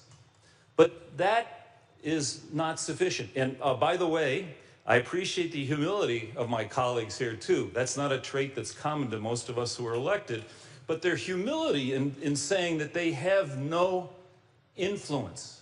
They have no influence on the president. They have no influence on Texas. Well, I invite them to join with me in the letter that I circulated asking the governor of Texas, cease and desist, to stand down. If he stands down, we will stand down. The 9 members of the Republican delegation in the Congress are larger than 23 states in this union. Those 9 members, plus our colleagues here in the California legislature, they have a very strong voice, and I urge them to use that voice. I'll go to Austin with them. I urge them to basically make sure that this crisis is averted. If this crisis is not averted, then we in California must stand up. We in California must stand up for the quality of life of Californians as we see it being assaulted. We must stand up and vote aye on AB 604. Thank you. Thank you. Senator Durazo, you are recognized. Thank you, Madam President. Good morning, colleagues. Today's vote is not about us. Today's vote is not about politicians. Today's vote is about people, working people living ordinary lives. Today's vote is about whether Texas and Trump have the right to water down what is right for the people who elect us. California's average hourly wage is $7 an hour more than Texans make. Our minimum wage is $9 more than theirs. And before any of you knee-jerk to, yeah, but everything is more expensive in California, consider the facts for working people beyond wages.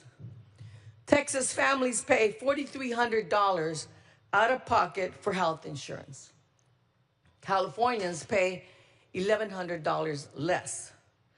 16.6% of Texans don't have any health insurance at all, but only 6% of Californians are without it. Retirees in Texas scrape by with $600 less than California retirees. Texas utility bills are about the same as Californians. And the median home price in Texas' capital city of Austin is the same as Sacramento. This issue and our vote today is about our right to live in a California that Californians control. Texas and Trump want to water down that right. That's what's at stake. 40 years ago, Texas state government came up with a famous anti-litter campaign slogan, "Don't mess with Texas." You know what? We aren't stupid. Don't mess with us either. Thank you. Senator Ciarto, you are recognized. Thank you, Madam Chair and our Madam President. So today, members, I stand before you, and this is going to be no surprise. I do not support what we are doing. There's a lot of reasons not to support this. And I'm going to list a couple of them, but I'm going to talk in chief about one thing in particular. For one thing, I know we've been belittled for trying to bring it up or pretending that it's something that's not. But this does lack transparency. This effort is a week old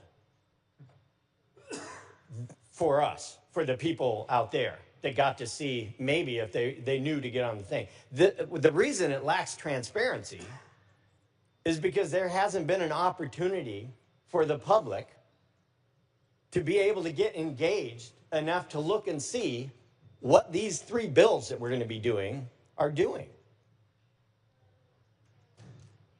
A lot of the public, there's a lot of people out there, they don't even know what a senator is. But they do pay attention eventually, and that's why there's a 31-day waiting period usually before we can do these. But we've done what we always do with our supermajority. We've waived that. Let's get rid of that. So yeah, there is a lack of transparency in this. And then the second thing that I want to say is it also lacks integrity. You know, sometimes I'll ask a question that I know the answer to. You know why? Because I want somebody to either tell me the answer and I'll go, good, they're being honest with me. Or I'll watch them evade the answer when I know they're smart enough to, they know the answer and they just won't do it. They're evading the question. And when, you know, when I see that happen, to me, that lacks integrity. We asked questions in the committee that were pretty easy. We know the answers to some of this, but they're kind of rumors. So you're just kind of trying to get the affirmation of what the answer is to who drew these. Was it a consultant? Was it staff? Was it a consultant to one of our legislative offices? Because none of those are eligible under our Constitution in California to be drawing maps. And yet somehow this map dropped out of the sky, because I can tell you, when we're told the legislature drew the map, that was one of the answers, the legislature. The legislature is not a human being. That's like saying the car drew the map. The car decided where to go. It did not. It's not a thing. I mean, it is a thing, but it's not a living thing. It can't think on its own. So we didn't get the answers that we wanted in our committee. And I was told, you already got the answer. No, I've asked the question, I just never got the answer. But I knew the answer, and I didn't get the answer, which means people are being evasive, which in this body, and what we do up here, that lacks integrity. It also flies in the face of the wishes of voters to make drawing of districts the sole responsibility of the Citizens Redistricting Commission. And the last thing I'll mention on this particular reasons why we shouldn't even be doing this is, you know, and I'm glad people brought this up. During the past few sessions, numerous bills have been introduced and passed by the legislature demanding that the citizen redistricting commissions be formed in counties that do not have them. And the reason given by my colleague in Riverside, I remember her speech. The reason given was to preserve democracy. And yet, today we're told, hey, you know what, 30 of you voted against those redistricting. You know why? You know why I voted against those redistricting efforts? Number one, I'm kind of a local control guy. I think counties, cities, they need to weigh in on how they operate. But more than that, it's because all of those reflected what a supermajority will do when they're passing a bill. They set it up for their party to be successful in this in the redistricting effort. So what they did was they created a partisan makeup ahead of time. They created partisan results from a partisan commission. So heck yeah, I am voting no on that. You want an independent? Don't tell us what the makeup is of it, other than we have to find independent people to be able to be on a commission like that. If you're going to tell me it has to be this many Democrats and then 2 Republicans and the Republican votes don't count, we're not going to vote for that. That's why. That's why we voted against that. It's not because we are against the concept of an independent redistricting commission. It is because we are against the ability of a supermajority to put things in, poison pills in there, to make it not so independent. So please, enough with that. But those are just a few reasons we have to scrap this plan and move on to dealing with the real problems in California, because guess what? And you guys should be really proud of this. We have a lot of real problems in California, and they are not getting solved. We have water problems, energy problems. We have affordability problems. We have housing problems. None of those are being solved while we sit here trying to debate about what Texas did. And I want to mention this. I do know a Texas legislator. Congressman Carter, really nice dude. He really is. But you know what? I'm not going to call him and tell him, Congressman Carter, this is Senator Ciard, I need you to stand down. You know why? Because they have different rules than we have. That's their process. They don't have a constitution that says this is the process. Their process is, hey, if they're going to do it that way, they're going to do it that way. It's not for us to call them and tell them, no, you have to do this because otherwise California. I think my colleague from Bakersfield laid it out really well, what's going to happen. You want to bite your nose to spite your face? Hey, whatever. But here, you know, earlier we had some percentages. And I was thinking, man, if I start talking percentages, people are going to go to sleep. But since somebody already brought up percentages, I'm going to speak my percentages. Because what this deals with is this other issue I always hear from this body, and that's proportionality. Hey, when we're talking about crime stats, well, that's not in proportion to this. So let's talk about proportionality. And here are some numbers. 46% of registered voters in this state are Democrats. Yes, that's a pretty dominant number. 25% of registered voters are Republican, but here's a little something. 29% are declined to states, no party preference, or other, which means they're registered as another party. But you know what? The representation in the legislature for the Republicans, yes, it's very proportional. We're 25% registered, and we got 25% membership. You know who isn't? Is the decline to states and the no party preference. And one of the reasons that that's important to remember as we go forward and talk about the congressional seats is because those folks don't like the Democrats, the Democratic platform, and they don't like the Republican platform. They are in the middle. But you know what? They can't win a seat. They can't go out there and win an election. So it's up to us to try to make sure that we're representing them. And the only way to do that is to understand that half of them usually break to the right and half of them break to the left, which would mean 6 more seats for the Dems and 6 more seats for the Republicans. An appropriate makeup for this body, if it were fair, is 24 Democrats, 16 Republicans. That way we would not have a supermajority. And that also reflects the voting trends in California. We vote 60-40 on constitutional offices and things like that, right? And that's exactly what that breakdown is. But let's look at what we're representing. In the legislature, it's 75% Dem. In other words, every single one of those people that are in the middle are actually represented by Democrats. And you know what?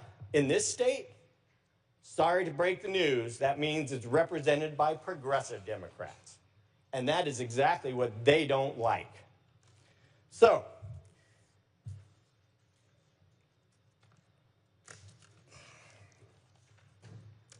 let's move on to the Congress, congressional seats. We have 52 of them. So let's talk about democracy. 52 seats. You know how many are Republican seats?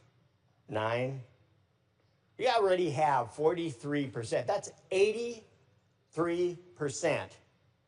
83% of our population, our voters in this state, are represented in the congressional level by Democrats. That means zero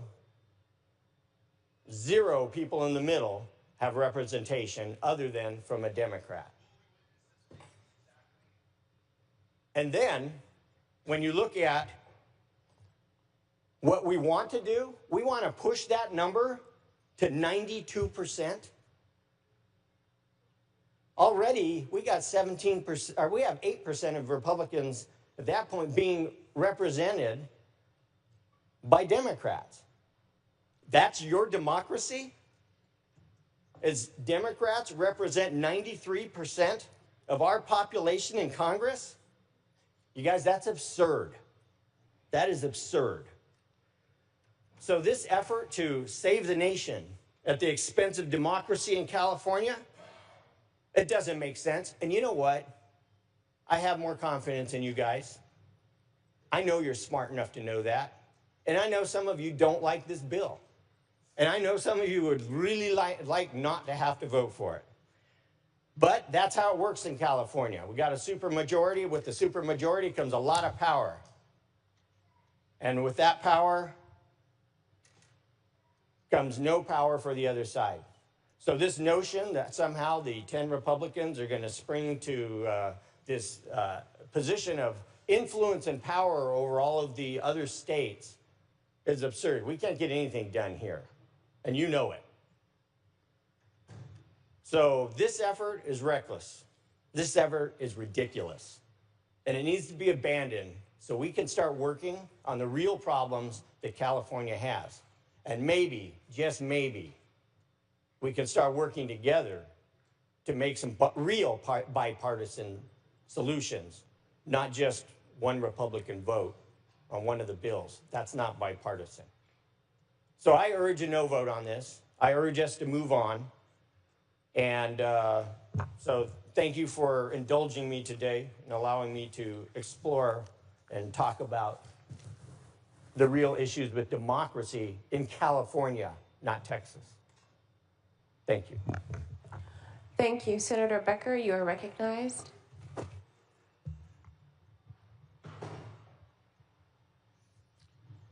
Thank you for allowing me to speak on this important topic.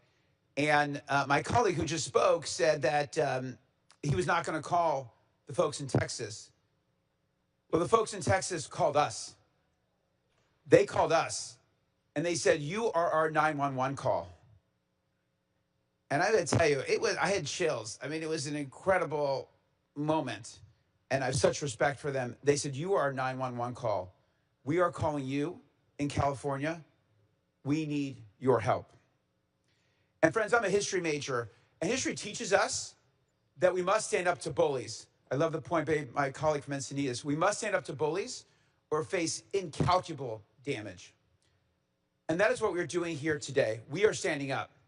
When the bully in chief in the White House called up the governor of Texas, he said, "Find me 5 seats." The governor of Texas said, yes, sir. And so now is our chance to stand up. And to my friends on the other side of the aisle, and usually, we are very cordial here, but I've heard a lot of hypocrisy. If you want to fight for independent redistricting, then fight for independent redistricting. I know many of you have been to the White House. Go to the White House, call the White House, call out the White House, and tell them you want independent redistricting. Tell them to back off, and we will back off. But we will not unilaterally disarm. So I stand here today as a father, deeply concerned about the future of our country. I stand here as a patriot, as the grandson of immigrants who came through Ellis Island. Senator Becker, I'm sorry. Can you please address your comments to me? Oh, thank you. Presiding officer. Can you turn around? Yes, thank you. Okay, I often do this way with the camera.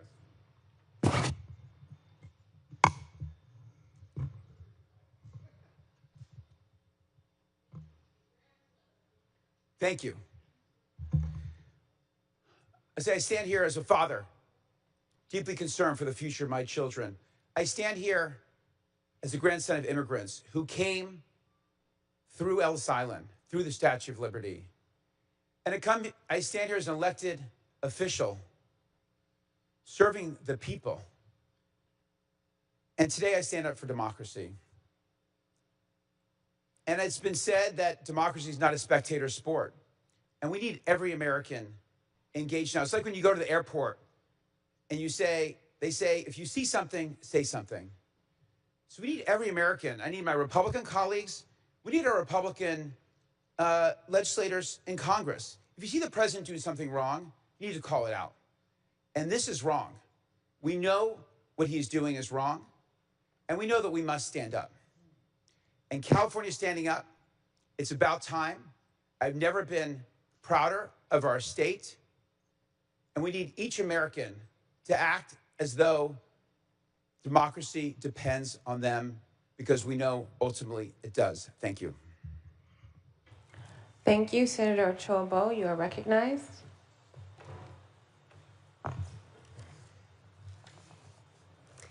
Thank you, Madam President. California deserves a redistricting process that is fair, transparent, and free from political gamemanship. It was mentioned the fact that as Republicans, we haven't supported such measures in the past. But unfortunately, many a times when measures are placed forward in this body, because of the supermajority, many of the times we're not included to give feedback and input on these measures. And therefore, these measures don't necessarily become equitable or fulfill the full intent of that bill. And it's one of the reasons why we could not support the measure that was mentioned earlier by my dear colleague from Santa Cruz. I looked up the analysis for that particular bill right after you mentioned it, and we'll have conversations after the session. But going back to this particular bill, weakening and discarding the independent commission, even temporarily, betrays the trust of the voters placed in us and undermines the integrity of our democracy. California has long set the standard for fair redistricting, outfitted with a voter-established independent commission. Question of the author, ma'am. Will the author take a question? Will the author take a question? Yes. You may proceed. Through the president. Does the state of Texas have an independent commission on redistricting voted by the voters of Texas? They do not. Okay. The Citizens Redistricting Commission was created to end decades of political gerrymandering. Rolling back the progress for short-term gains risk undoing years of hard-fought reforms. Californians deserve leaders that will protect the independent system voters demanded and preserve it for generations to come. Unlike Texas, we have this. They do not. And it falls, oh, question of the author. Yes. Will the author take a question? Absolutely. You may proceed. Does the Texas legislature have the purview to redraw their lines? They do. They don't have the purview to violate the Voting Rights Act and disenfranchise their voters, but that is what they're doing. So as mentioned earlier by my colleague from Bakersfield, the state of Texas was sued and was obligated to redraw their lines. Checkpoint. Before the commission's creation, district lines were developed in secrecy through insider deals, often protecting incumbents or political insiders. California voters ended that in 2008 with Proposition 11, the Voters' First Act, which established the commission. 2 years later, Proposition 20 expanded its reach to include congressional districts. Since then, the commission has consistently delivered maps through open, publicly reviewed processes, even successfully adapting during the pandemic-delayed 2020 cycle, earning praise for transparency and efficiency. If signed into law, today's proposed legislative package would strip the commission's authority, quote unquote, temporarily, granting lawmakers control over congressional redistricting for the 26, 28, and 30 election cycles.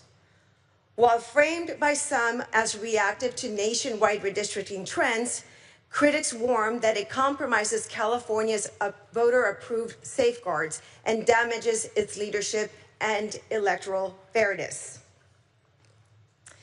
This proposal undermines the voters' trust, since the commission was created by the voters to ensure fairness, transparency, and accountability. Repealing it would feel like repudiating the voter intent. AB 604 was drafted without constitutional safeguards intended to promote fair and representative district maps. Stated that these maps are intended to elect 5 additional Democrat congressional seats. Let's register that. This mid-cycle redistricting plan undermines the state's constitution by seeking a voter-approved amendment that would temporarily waive the key provisions of the California State Constitution's Article 21, allowing politicians to redraw lines for partisan gain rather than adhering to established democratic principles. First, the plan ignores the constitutional mandate that redistricting occur only in the year following the year in which the national census is taken under direction of Congress at the beginning of each decade. By pushing for changes mid-decade outside the post-census window, this proposal disrupts the every 10-year rhythm that's designed to ensure districts reflect accurate, updated population data. This could open the door to arbitrary manipulations whether political winds shift. Second, it waives the rigorous criteria outlined in the state constitution that prioritizes geographical and social considerations to promote fairness. These include requiring districts to be geographically contiguous, criterion 3, respecting the integrity of cities, counties, neighborhoods, and communities of interest by minimizing their division, criterion 4, and ensuring compactness where practicable, criterion 5. And I know that it was stated that 76% of these congressional districts fit the Redistricting Commission's criteria, meaning these. But the additional and the remaining do not, therefore violating the very intent and the guidelines of the Constitution. The legislature's secretive, and secretive meaning no one can divulge where they came from, and rush map drawing processes discards these standards. And secretly meaning that no one knows how they were drawn, but yet they've appeared secretly by an unknown hand online. And now they're transparent because they're there. But no one knows who placed them there and who drew them in the first place. Potentially fracturing cohesive communities and creating convoluted districts that prioritize electoral outcomes over logical boundaries, as stated on this body, in this floor today. Finally, the plan flouts the Constitution's explicit prohibition against partisan gerrymandering, which states that districts shall not be drawn to favor or discriminate against an incumbent political candidate or political party. And yet, once again, on this floor today, it was mentioned that it was due to the reasoning of electing 5 Democrat congressional districts. Stated on this floor. By suspending the Citizens Redistricting Commission and empowering the legislature to redraw these maps, this legislation invites blatant favoritism, eroding the impartiality voters enshrined in the Constitution to prevent self-serving power grabs. Folks, this is serious. Ladies and gentlemen, this is very, very serious. When we are elected, we swear an oath to uphold both the US and the California Constitution. Regardless of what any other state does, that is what we do when we stand on this floor, this red carpet, and we raise our hand. 2 wrongs don't make it right. And when it says to join our colleagues in repudiating other states for what they're doing, folks, we're elected to represent the state of California. I had a podcast I was listening to just this morning talking about whether or not term limits should exist. And one of the arguments that were stated in this podcast was whether or not we should have term limits. And the gentleman speaking said, well, people get what they elect.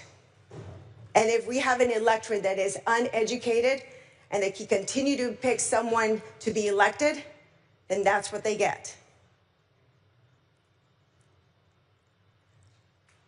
If Texas has not changed their constitution, if they have not created a redistricting commission,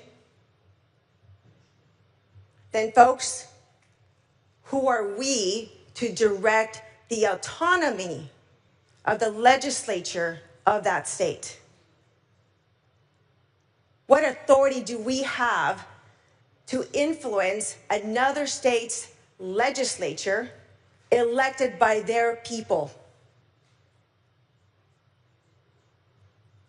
I think it's humbling to think that we should do that. If we have relationships, great.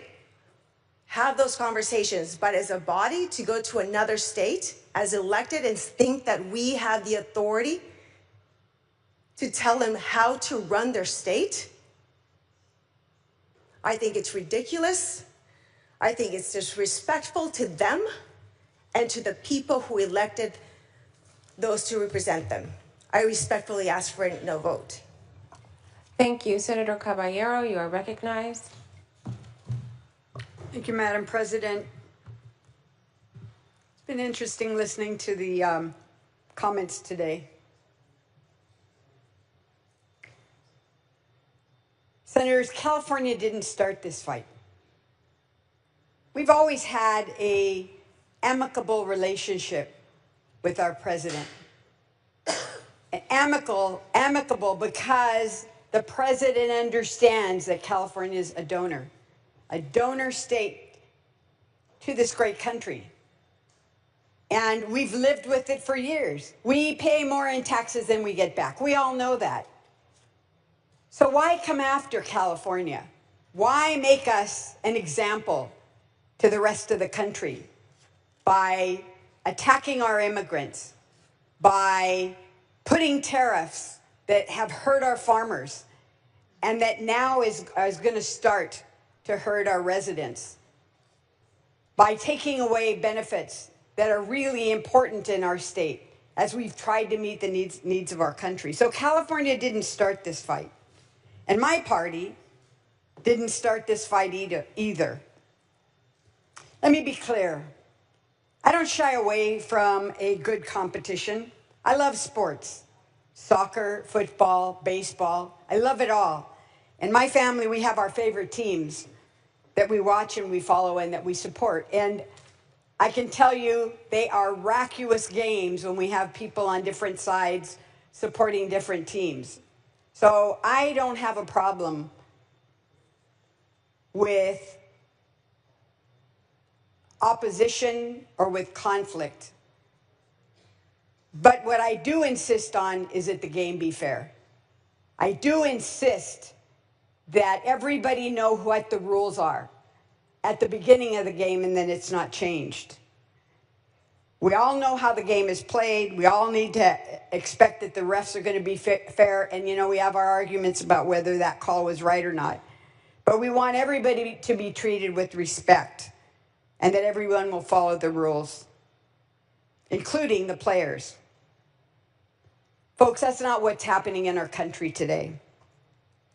The president knows that what he's doing is hurting people, and it is. It is. It's hurting everyday average Americans. And that hurt is real. The prices have gone up.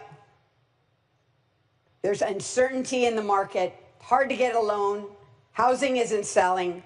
That's not because of what we've done. That's because of the pressure of tariffs and messing around with the market. So the president's afraid he can't win.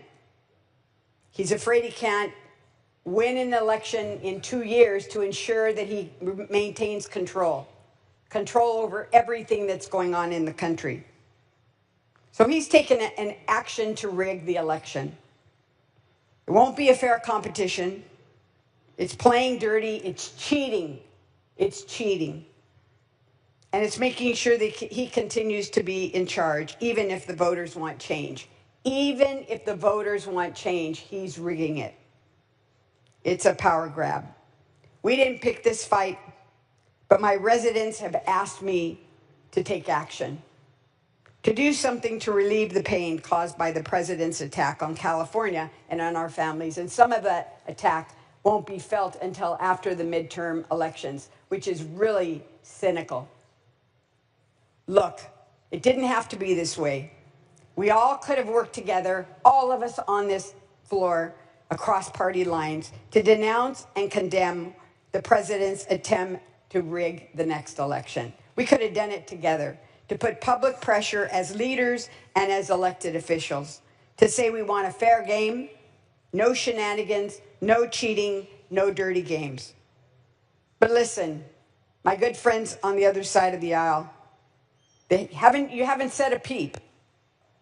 You've said nothing to condemn the president's attacks on California and on our residents.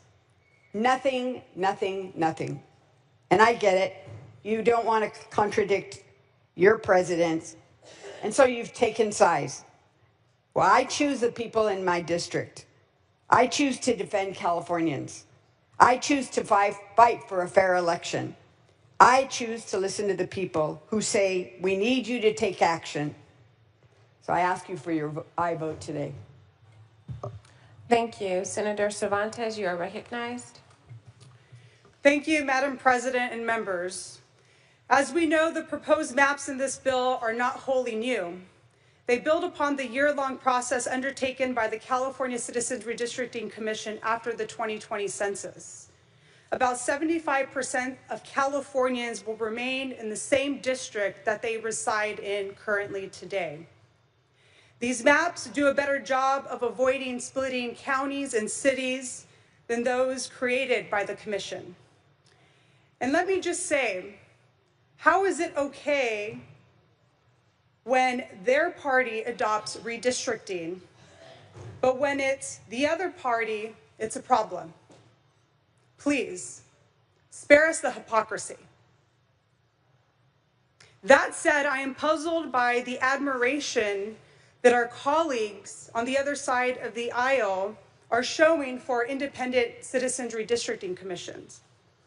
Except for our colleague from Huntington Beach, who has not been present for any of these bills, every Republican of this Senate body has voted against bills creating county citizens redistricting commissions. The legislature is entitled to propose amendments to the state constitution. And unlike Texas, we are taking it to the voters. We are acting now to save our future. I respectfully ask for an aye vote on AB 604. Thank you. Senator Jones, you are recognized. Thank you, Madam President and members. A couple of fine points first, Madam President.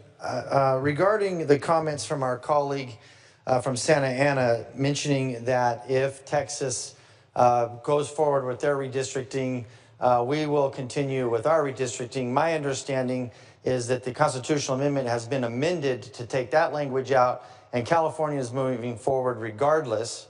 But I will clarify that when the ACA comes over and ask a question of the author on that. On this particular bill, AB 604, I do have a quick question of the author if she would be willing to take it. Will the author take a question?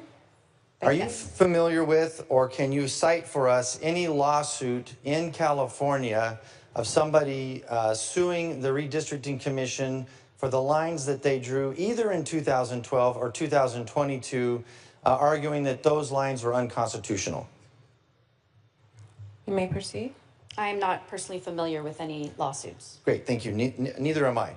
And that's because our process isn't unconstitutional.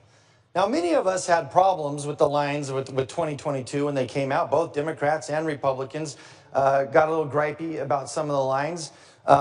Legitimately, I believe so. But we didn't sue. We kind of, went with it and made the best of it that we could.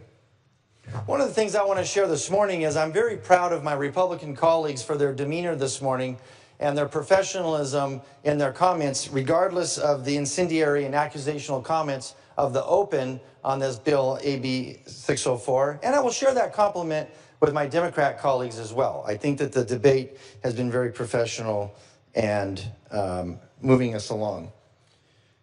One of the things I'm very concerned about in the debate this morning that I want to raise attention to is some terms that were used this morning on the floor. Rigged, dictator, unchecked power, period, full stop. That one cracks me up when you all use that one, because I know the governor uses that all the time. So I don't know if you're trying to get in his good graces by imitating him or whatever, but period, full stop.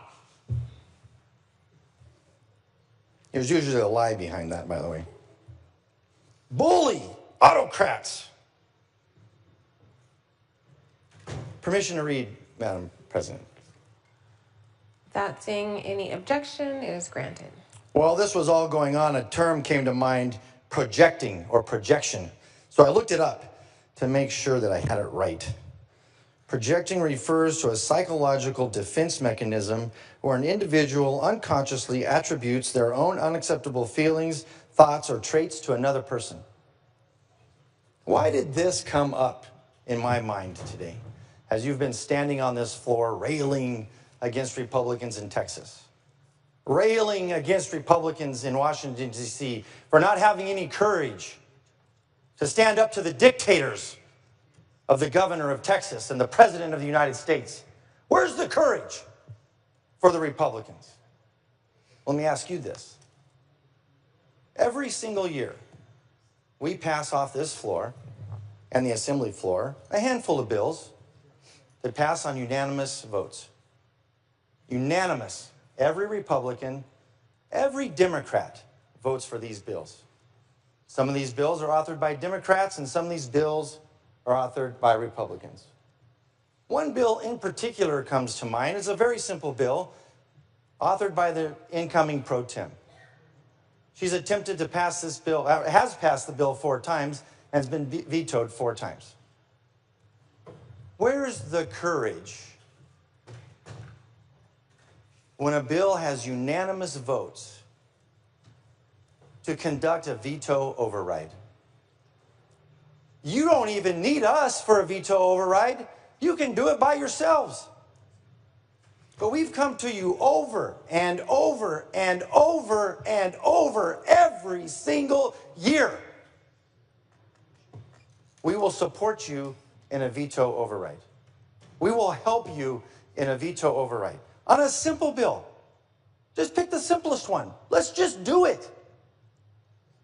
And prove that you have the courage that you're accusing us of not having. I will share with you, there are examples of Republicans in supermajority Republican states of doing that exact same thing on a Republican governor. I encourage you to have that courage. Point of order, Madam President. This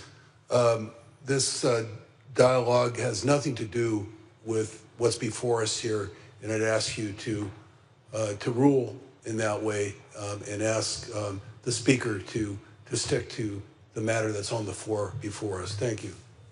Point is well taken. If Senator Jones could please stick to the merits of the bill before us. Thank you, Madam President. I appreciate our colleagues standing up and recognizing that my comments might be incendiary and accusational, similar to the opening remarks of the author. The important thing that I think is to share here is I rise in strong opposition to AB 604. The gaslighting that has been, or gavlighting, if you prefer that term better, that's been going on this morning is just the mental gymnastics that you have to do to come up with these arguments that you're making for what we're trying to do here on the floor in the state of California is just amazing to me how you do that. And I want to share, and again, other senators have said, I appreciate every single one of you. I count every single senator on this floor a friend, all 30 Democrats. I honor you. I admire you. This is not an easy job. But sometimes we have to call it like it is. We have to call balls and strikes, according to the gamesmanship analogies that were used earlier. What's happening here is simple. Gavin Newsom and Democrat politicians are trying to ram through a corrupt redistricting scheme to rig California's elections. This scheme is unconstitutional. It's undermining both the letter and the spirit of the California Constitution. It ignores the principles of germane law, election integrity, twisting the rules to benefit one party. It tramples on the will of California voters. California voters, the same people that elected all of us to office. Those voters created an independent redistricting commission precisely to keep politicians from drawing their own lines. And those voters, it was so important to them, they put it in the Constitution. This effort slices up communities, connecting desperate areas and splitting apart regions with common interests, violating the very standard the redistricting is supposed to uphold. Democrats are rushing this through under the guise of urgency. There's no emergency that justifies this abuse of process. It discards years of work by the Citizens Redistricting Commission and replaces it with raw partisan power plays. Importantly, Democrat legislators continue to refuse to answer the one simple question that's been asked dozens, if not hundreds of times, and I'll ask one more time on this floor. Who drew the maps? They claim it's a transparent process, yet fail to answer the most transparent question. And it comes at an outrageous cost, has been mentioned, more than $250 million for a special election at a time when California is facing a $20 billion deficit and you all are cutting vital services. The result is the maps that destroy representative proportionality are rigged for partisan gain, not fair representation. Senate Republicans are united against this abuse of power. We're standing together to defend Californians, to uphold our Constitution, the California Constitution, and to fight for fair and honest elections. And let's make two more points before I close. The interesting thing is you all keep bringing up Texas. Texas right now, the Republicans in Texas right now have an effort afoot to make it easier for the legislature to do a veto override in Texas. Republicans are trying to make it easier in Texas to conduct a veto override. I'm asking you just to try. Now, the other interesting thing about this effort is we all know this is going to fail on the ballot. This is a loser from the beginning. So what's the win? What's the upside for all of us here on the Senate floor to go blindly along with the governor's plan here? It's going to fail. And what's the only gain? I'll tell you what the only gain is. Governor Gavin Newsom is getting more headlines. He's getting more name ID, and he's creating a brand across the country so that he can run for president, and you're helping him.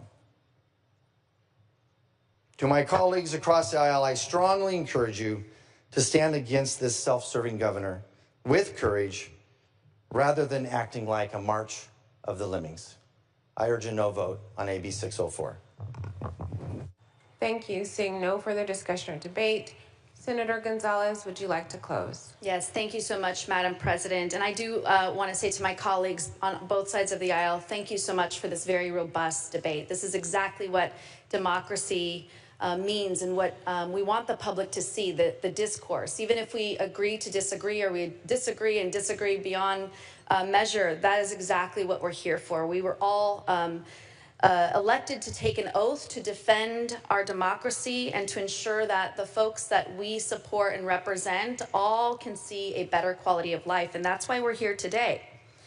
And as my colleagues on the other side of the aisle, except for one, I think of one missing member from Jackson, you know, what I will say is I hear you on integrity. I hear you on transparency.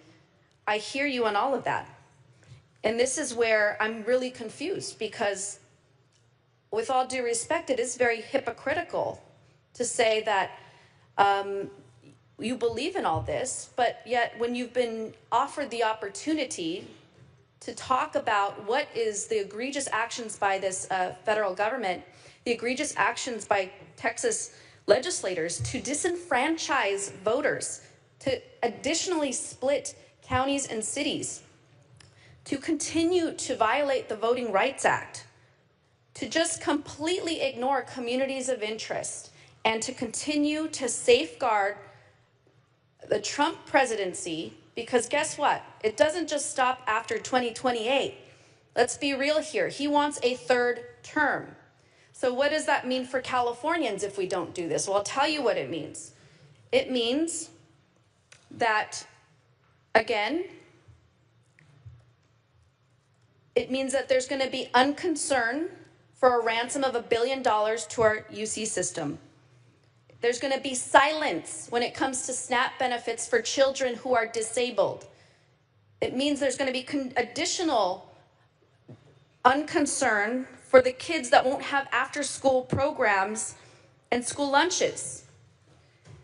And it means that every budget that we put out here, because we've continued to put state budgets out here, and everyone's talking about wildfires. If we're so concerned about wildfires, why didn't the other party, why didn't you all support the wildfire package relief of $2.5 billion for Altadena and Pacific Palisades residents? Why didn't you do that? So we can't sit here and talk about transparency and integrity and we want democracy and all of a sudden now we have an epiphany about an independent redistricting commission and we're going to stand, you know, strong for that. Well, let's do that today. And today, again, AB 604 is an urgency measure, contains the new proposed congressional maps that will ultimately be the decision of California voters on November 4th. This bill will be in print For over 70 days, the maps will be available for insight from our voters, and ultimately they will have the say, and would remain in effect only until the Citizens Redistricting Commission certifies a new map of congressional districts after 2030's census maps. So these maps are temporary, again, for the elections of 2026, 2028, and 2030.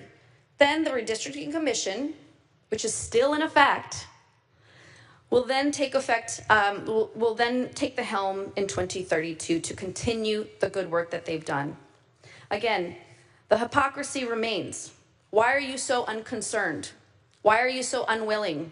Why have you remained silent during this egregious overreach when Latino communities across California have been kidnapped? Why? All our democracy is being dismantled, and you want us as California legislators to just sit by on the sidelines and do absolutely nothing? Well, that's not good enough.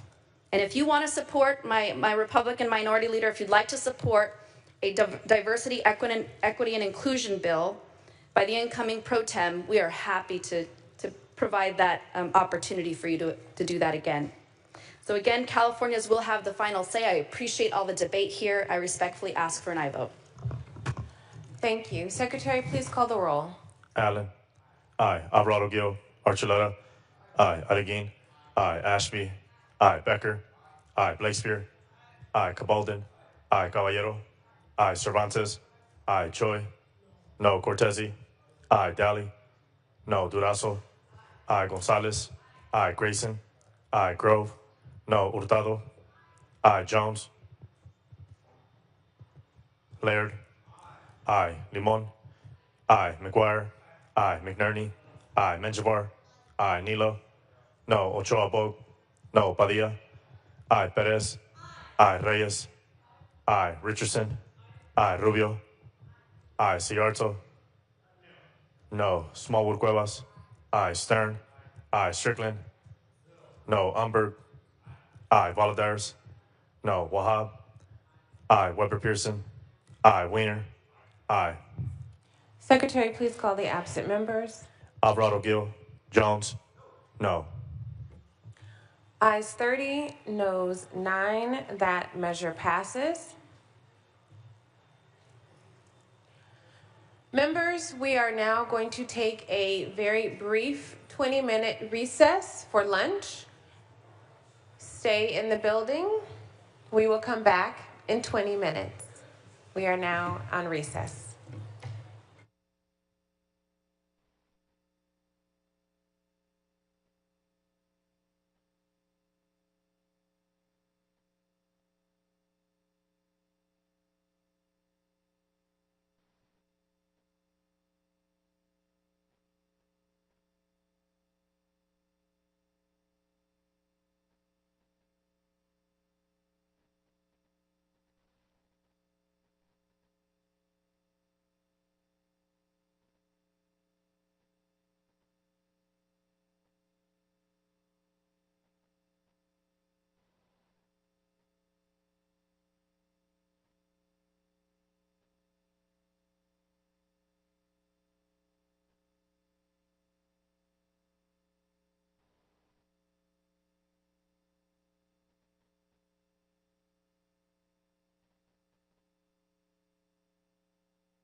The Senate will now come back to session. We have a message from the Assembly. Secretary, please read. Madam President, I am directed to inform your honorable body that the Assembly on this day adopted Assembly Constitutional Amendment 8. Sue Parker, Chief Clerk of the Assembly. We have a referral from Rules. Secretary, please read. The Committee on Rules has ordered the following bill to third reading, Assembly Constitutional Amendment 8. We will now move to supplemental file number 1, which is file number 262, ACA 8. Secretary, please read.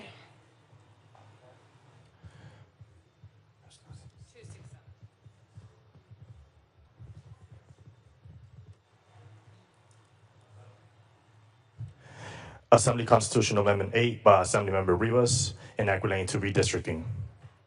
Senator Pro Tem McGuire, you are recognized. Thank you so much, Madam President. Good afternoon, members. I stand with Senator Gabaldon, who will complete the presentation on Constitutional Amendment 8. I gotta say, it does pain me a bit to say what I'm about to say, and I wanna also take a moment to acknowledge Brian Jones. I have deep respect for Leader Jones, and I know this has been a tough week on all sides, and I do want to acknowledge him and say thank you for the partnership. And I also want to say I take this very seriously. I think that all folks know, don't really care if you have an R or a D behind your name. It's about representing California. And as I said last night, people don't know us if we're a Republican or a Democrat. They know us as Californians. And that's what we need to remember as we make our way through this and come back next week. I'm really honored to represent one of the most rural districts in the state of California, a third of the California coastline. There are 4 counties in the district of 7 that voted for Kamala Harris. There are 3 counties in the district that supported President Trump. And what I know when I go into Weaverville or High Palm, Crescent City or Fort Bragg, in rural California, no matter if you're a Democrat or a Republican, you want a few key things for your family. You want quality health care. You want to keep your hospital open, that rural health center open for your kids and your grandparents. You want a good job so that you can stay in the community that you love. You want to send your kid to a good public school. You want to be able to live in that community you love and afford a home. And in rural California, you don't want to use dial-up internet anymore. You want to have access to high-speed broadband. You know, there isn't a single one of us, not one, who wouldn't be here today if we hadn't put our faith in the voters of California. Put our faith in fellow Californians to walk into the voting booth or sit at their kitchen table and do their best for all of us to do the right thing. And that's really what this is all about today. All we're asking is allow the voters to do their thing, to pass this constitutional amendment. We need to put our faith in the voters to do the right thing. The way we have countless times over the decades. Initiative after initiative, it's ultimately up to the voters. There's nothing more transparent than that. Now, we're here today for one reason. The nefarious actions of the Republican leadership in Texas. California didn't pick this fight. This was not on our bingo card 6 weeks ago, let alone 6 months ago. Actions of Republicans in Texas, compounded by the inaction of some Republican leaders here in California, that's why we're here today. All of this could have been avoided. To be able to stop this, talk to Texas. Talk to our president. I have been astounded this week. I've seen Republican colleague after Republican colleague go on television, hold press conferences, go live on the social media, expressing outrage about California. But what about Texas? What about Donald Trump? Who started all this? Who started this circus? You know, sometimes in life, I'm a firm believer that you just got to stand for the greater good, and you got to tell your boss no. Got to tell your boss no. Today, I hope that we can do something constructive. We should do everything in our power to ensure free and fair elections. But let me be very clear. This action about redistricting, we all know this. We talk behind the scenes. We have a beer together. We go out to coffee. When I talk to folks who are on the other side of the aisle, they know why we're here. Can't say it publicly, but we all know why we're here. And we also know that this is just the beginning. Mail-in ballots, it's now the predominant way folks vote in the United States, mail-in ballots. Our president wants to end mail-in ballots. Make it harder to vote. You know why he wants to be able to upend the census here? To rig it. In the United States Constitution, it says count all persons. The reason why Donald Trump doesn't want to count all persons is because it hurts Republicans. So then I hear members of Congress, some in the legislature say, I support independent redistricting. So I got 3 pages of votes on independent redistricting bills that have come through this legislature over the past several years. 3 pages right here. And let me just tell you what the predominant theme is. Republicans voted no. They voted no. All public votes. Now, why is it? Why? All of a sudden, y'all seen the light? I would hope that we could do more than file frivolous lawsuits, which, by the way, within 48 hours, the Supreme Court just tossed out. I would hope that we could do more than just file bunk court action when there are Republican leaders in this country that are having state troopers follow Democratic legislators. When the Attorney General of Texas and the governor say, we need the FBI to track elected members of a state house. What the hell is happening? And where is the outrage? You're outraged that California is responding? The only reason we are here today is because of Texas. And by the way, 2 nights ago on live television, state troopers drug out a Democratic female legislator out of the bathroom. Out of the bathroom because she did not have a pass to go. And I hear about how unfair California is. Can you imagine if the Democratic majority said to the California Highway Patrol, follow Republican leaders in the Assembly and the Senate?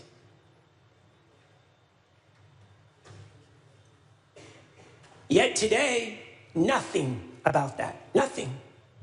Fake outrage about what California is doing. You know, we've seen this story play out in history.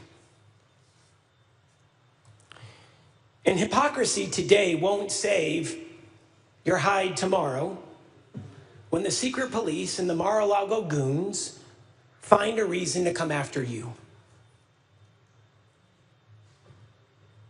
We are in a flashpoint in history if we do not stand up if we do not shout out, this has to stop. I've always supported independent redistricting. I've supported independent redistricting on the local level here in California. I support national redistricting. Sounds like now that it may be a bipartisan bill. What I do not support, what we cannot support in California is unilateral disarmament when the fairness of the 2026 elections is being threatened. And yes, Donald Trump wants to rig the damn election. Other states want to play games. California is the only state committed to fairness whose potential redistricting goes away the minute others drop theirs. In Texas, it's permanent. One of our colleagues in the assembly said the other day, when I go to a restaurant, I don't have to meet the chef. You all saw that? Senators, I also don't believe we need to meet the chef, but we do need to meet this moment. And the stakes are so high. And I want to end it right here. Here's what's at stake. Millions of Californians are going to lose their health care next year. Millions. Tens of millions of Americans are going to lose their health care next year because of Donald Trump.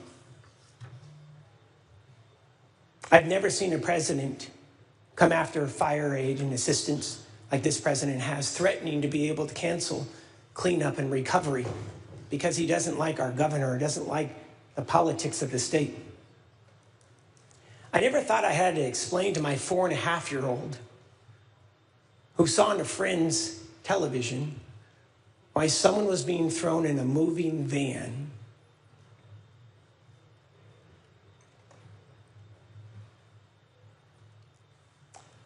This is what we're fighting for today. One of the main reasons I believe that we should be voting for this constitutional amendment will be waiting for me this evening at our kitchen table to tell me about his first week in school. As much as some want to say this is about politics, this vote today is about people. It's about standing strong for people who are under assault by an authoritarian who's coming for our jugular. All we have now, the only choice is to fight. This is a cynical ploy, and it's just the start. First, they come for the districts. Then they come for your ballots. Next, it will be your family. Today's vote is about the future. It's about fairness. It's about trusting voters. I would respectfully ask for an aye vote, and I yield my time to Senator Cabalden.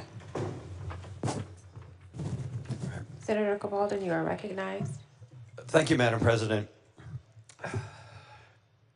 This bill, this package of bills has been among the three most heavily reported bills in the California and in the country. The notion that... Can you address the presiding officer, please? Oh, for a point? Can you address the presiding officer, please? I usually stand there. Okay. All right, thank you, Madam President.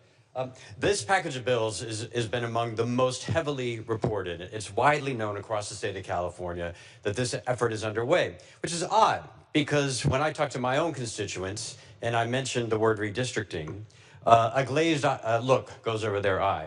Very few Californians spend their time or their worries or their concerns or their hopes thinking about redistricting. They are thinking about food on the table and rent and public safety and their ability to walk free on the streets of this state. But I hear about it constantly in my own district. And I hear about it in places that you might not expect. And it reminds me of one of my favorite parts of the year, and I know I share this with many of my colleagues from both parties, Little League opening day.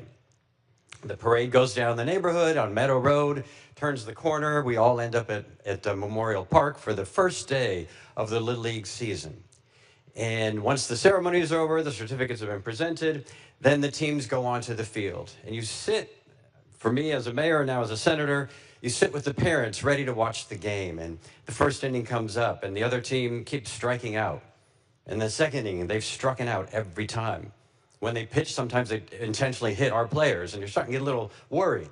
By the fifth inning, though, something weird happens. You see that on their side of on the other team's players, the first base is now being taken over by one of the dads. One of the moms is subbed in at second base. Another mom's at shortstop. Another dad is at third base and another at catcher. And you look at the field, you say, this is not fair. This is Little League. Where are the kids at? You can't just sub in 5 adults to play a Little League game. That's not fair. It's also it's not safe. What you've created is a Little League I've never been a part of. We don't sit in the stands in that moment and argue with each other. You know what I'm going to do about this? I'm going to go to the next Little League board meeting in 2 months to complain, because what we really need is a policy that prevents this from happening. You don't pen a harshly worded letter to the other team. You stand up. You do something. In that moment, most likely, what most Americans would do is, we're sending 5 of our parents out there. We're pulling our kids off the field. We are taking action to assure that that cheating, that endangerment, does not happen. If, when the Olympics are at the Rose Bowl here in California, the Rose Bowl in California, and the soccer team come on the field and we're playing against Russia, and they sub in 5 people, 5 additional players onto their team, you can be damn right we'll be calling for our team to be doing the same. We won't be waiting to file a complaint after the game is over that we lost because someone cheated right in front of our eyes, right in broad daylight. That's why Californians every day, more and more Californians are like, I don't know that much about redistricting, but this ain't right. This cannot happen, and California cannot stand for it. That's what this is all about. And so what's different here is it's not a trophy that's on the line. What is on the line is everything that we've heard described by the pro tem and others on this floor. The HR1 cuts, the massive cuts that will hit California, but many of them that won't take place until after the congressional election. So we have a shot to stop them from happening. What's on the line is our freedom on the street and the terrorism that's happening with ICE, the attacks on UCLA, on our very elections, on reproductive freedom. Across the board, we have a chance to do something about it. Because right now, everyone at the Little League game is always asking me, what can I do as an American? What can I do to prevent the erasure of our democracy, the decline of our institutions and our protections? Now, and so we have to both fix the rules. We do have to go to that Little League meeting. And that's exactly what ACA 8 does. Its first provision is California calls upon the Congress of the United States to place a constitutional amendment before all of the states for a national independent redistricting system. That is number 1 in ACA 8. And so we are doing that. And we must also get on the field and protect our kids and our families and our communities. Now, it's ironic because we stand here today 99 years after the very first redistricting initiative went on the ballot here in California. Redistricting is one of the most contested ballot initiatives over and over and over again that Californians typically face. And we've been doing it now for for a century. And that ballot measure, which created an independent citizens commission to redistricting, was rejected almost 2-1. When it was proposed again a decade and a half later, it was rejected by 10 points. It was rejected and rejected and rejected and rejected and rejected. In the 1980s, it was rejected 4 times. 4 times. In the 2000s, it was rejected right before it barely passed. And so when we talk about the voters have enshrined this in the Constitution as something that can never change, the voters have been changing their minds about redistricting almost since the admission of this state into the Union. And in fact, in 2008, when the voters passed the initiative that the senator from Fair Oaks noted, there were 2 other ballot measures on that 2008 ballot that are noteworthy here. One was the voters' overwhelming support for high-speed rail, which we've heard previously on this floor, senators from the other side of the aisle, Republican senators saying we should toss that out. We should throw that one out. But this one that passed by less is somehow divinely inspired and can never be changed by the voters themselves. The second measure that was on that ballot was Proposition 8, the infamous Proposition 8, which said that we were amending the Constitution to prevent folks from marrying the person that they loved, marriage equality. That's what happened in 2008 by a larger margin than this commission. And yet, last year, the voters of California overwhelmingly reversed that decision. Democracy is an ever-changing progress. It's a book that we are writing together. And the only ones that can tell us to respect the will of the voters are the voters. And the only way we can know what their will is in this critical time for the preservation of our democracy is by passing this Constitution to let the voters decide.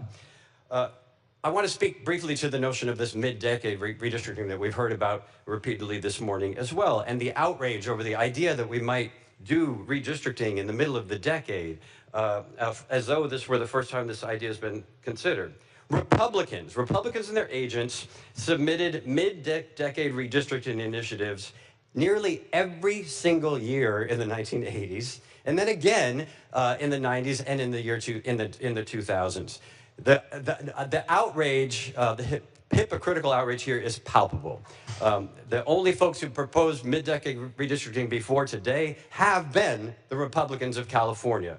So the outrage that this is unconstitutional, how can it be unconstitutional to ask the voters of California if they choose to, if they decide to, if they elect to amend the Constitution to accomplish this? And also, Texas did not consider the 2020 census data or any updates. In fact, the chairman of the elections committee in Texas said, oh, well, I don't have that census data. I haven't looked at it. This process, on the other hand, has examined every available data source. That census from 2020 and all the data since, all of the testimony in relevant areas in California where the lines are changing to look to see what did regular people say about their communities of interest to the Redistricting Commission.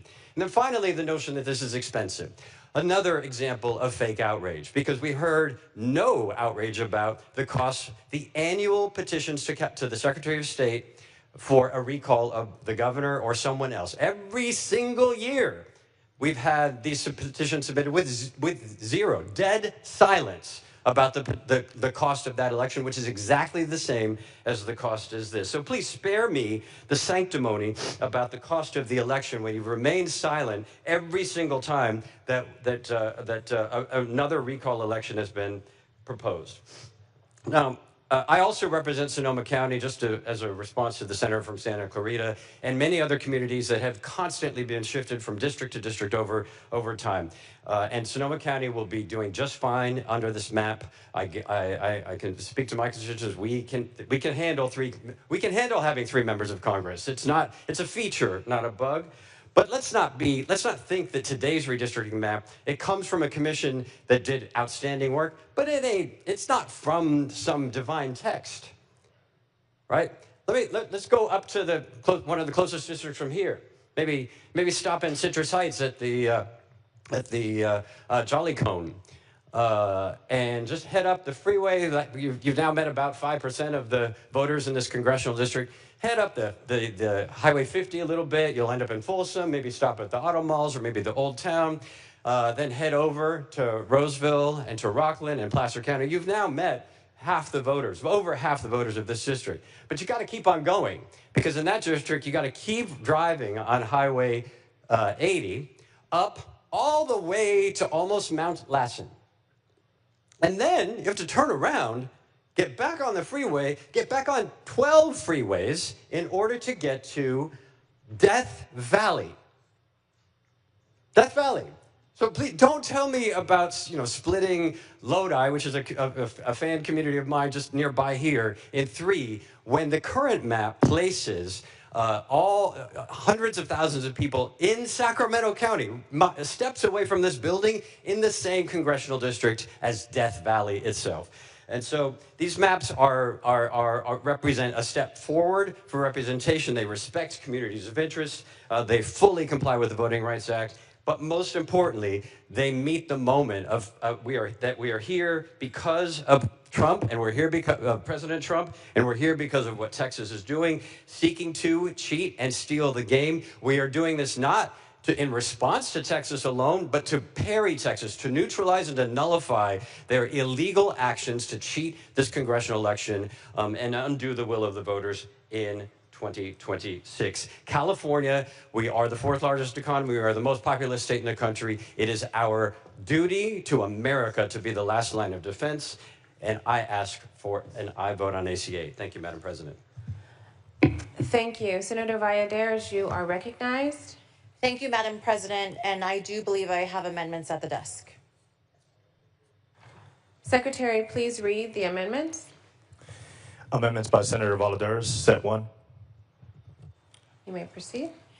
Thank you, members, ladies and gentlemen of the Senate. I rise to present important amendments to ACA 8. If this body insists on moving forward with stripping power away from the voter-approved Redistricting Commission, then the very least that we can do is we owe Californians meaningful safeguards against corruption. This amendment simply provides that any legislator who votes yes on ACA 8 will be prohibited from running for elected office for 10 years. That is not a radical idea. It merely extends to members of this legislature the same 10-year moratorium that already applies to the citizen volunteers who serve on the Independent Redistricting Commission. The people of California demanded ironclad guarantees that those who draw district lines never place personal ambition above the voters. If this is good enough for the citizens who volunteer their time, it should be good enough for politicians seeking to reclaim power. Let's be clear. You cannot demand that ordinary citizens give up the right to run for office for a decade and then exempt politicians from the same rule. That would be hypocrisy. If you truly believe that ACA 8 is about fairness, if you truly believe that this isn't about creating career opportunities for members of this body or those who influence these maps, then you should have no problem supporting this amendment. Because if everything is above board here, then what do you have to object to? 60% of Californians voted to give redistricting power to an independent commission because they were tired of tortured lines drawn to serve those in power. The current process is transparent, it's independent, and it's accountable to the people. They said clearly, we do not want politicians drawing their own lines. Today, this body risks turning its back on that mandate. But if we're going to press forward, then we must at least bind ourselves to the same ethical standards that we demand of our citizens. This amendment is a test of whether or not this body values integrity over expediency, fairness over partisanship, and accountability over ambition. I respectfully ask for your aye vote. Thank you. Senator Gonzalez, you're recognized. Thank you, Madam President and members. Again, ACA 8 is very clear. It's in response to what colleagues in Texas are doing, and this is absolutely egregious. I'm wondering where the outcry is against the Texas officials that are continuously disenfranchising voters in Texas. And it also requests... Excuse me. Point of order. If the majority leader could please speak to the germaneness of the amendments. Your point is well taken. Can you please limit your comments to the amendments that we are hearing at this moment? Yes, and I am absolutely going to do that. And so ACA 8 also represents a reasonable and rational response to this overreach. And the amendments specifically, what I will say is I would love an outcry for the fact that there is going to be, if we're going to talk about corruption and transparency, why aren't we talking about the fact that President Trump has already said he wanted to run for a third term, and become the next king of the United States of America? So I will ask that. Excuse me, just a moment. What is your point of order? The speaker is not addressing the amendments directly before us in this body. I believe the amendments have nothing written about the President of the United States. So. Thank you. Just a moment, please. Yeah.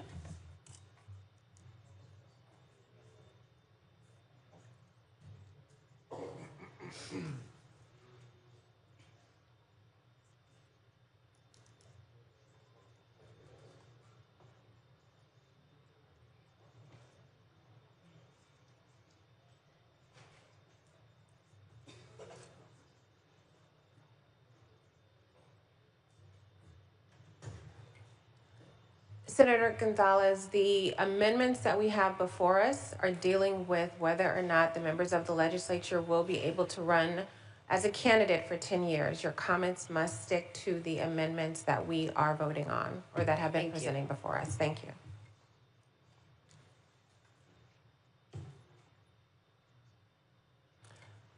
I think the floor Senator Valladares, would you like to respond? Thank you. Again, to clarify, this is a really simple amendment. It is 3 lines. This is about fairness.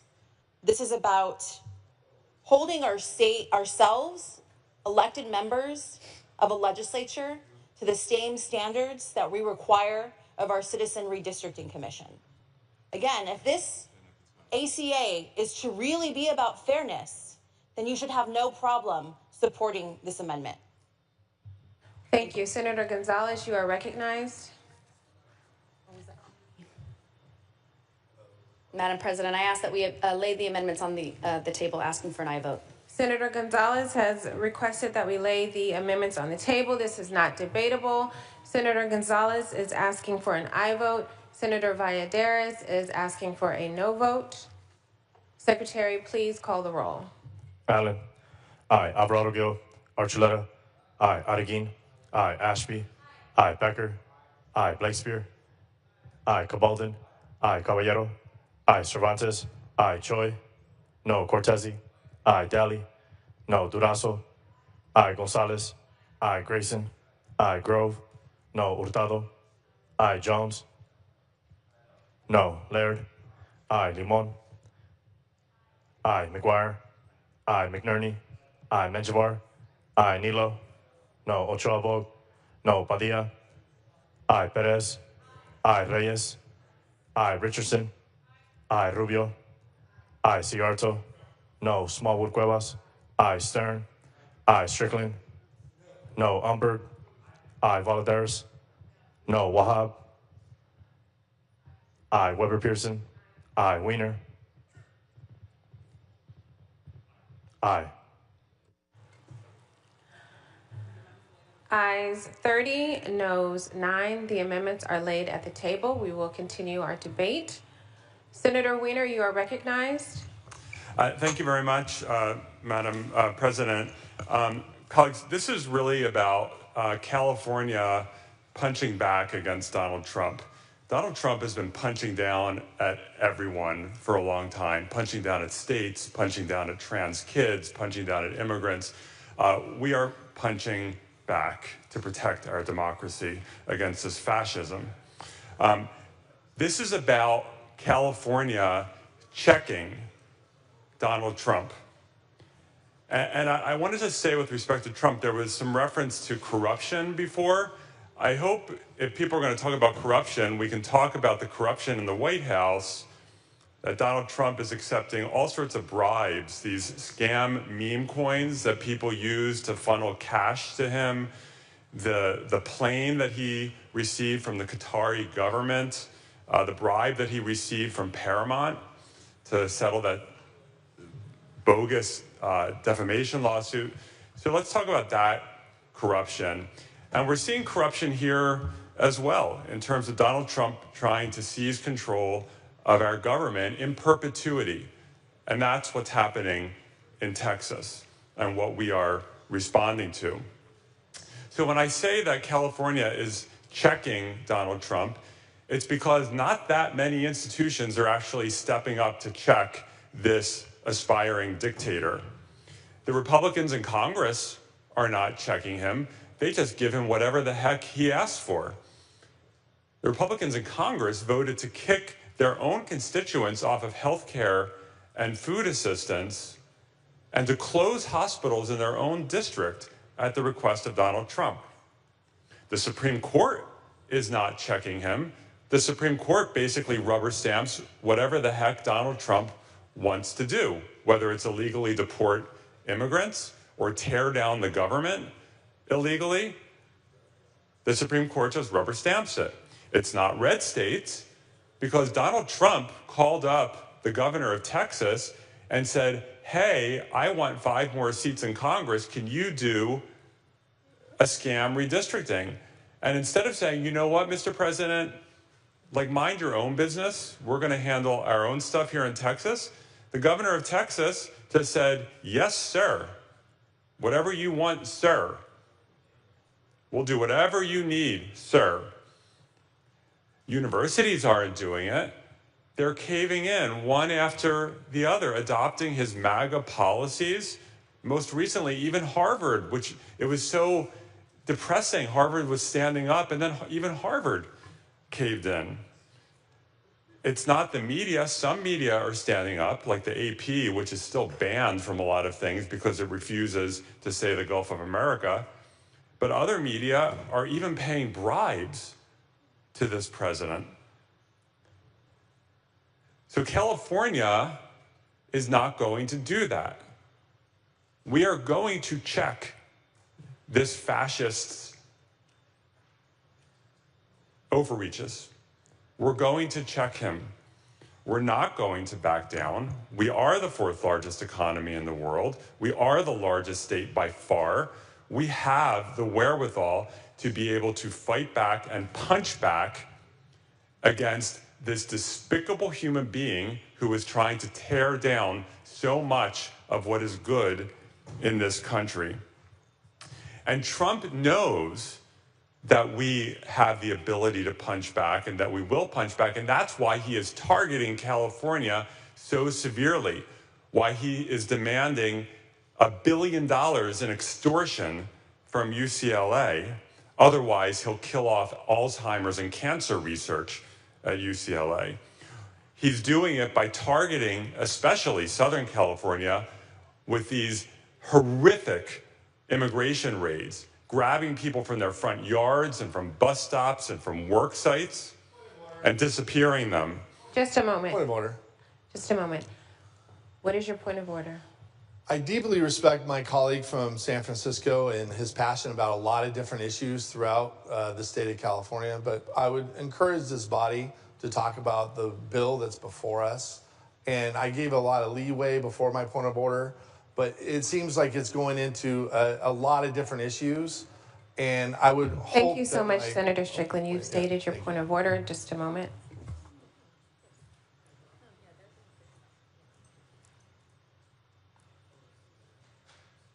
Madam President, it's directly relevant.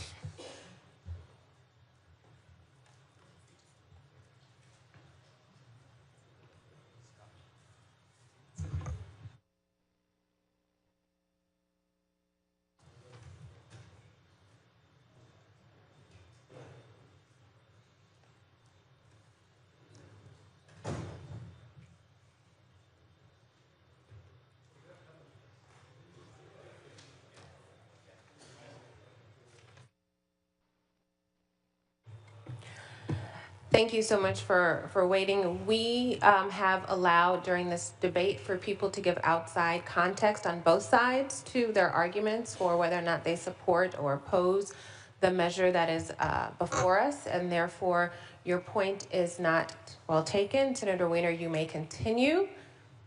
Thank you. Thank you very much, Madam President. In addition to targeting UCLA, in addition to these horrific fascist secret police immigration raids, he is directly targeting California with his unconstitutional plan to upend the census and to do a new scam census so that he can move even more seats out of California and other states that don't support his fascism.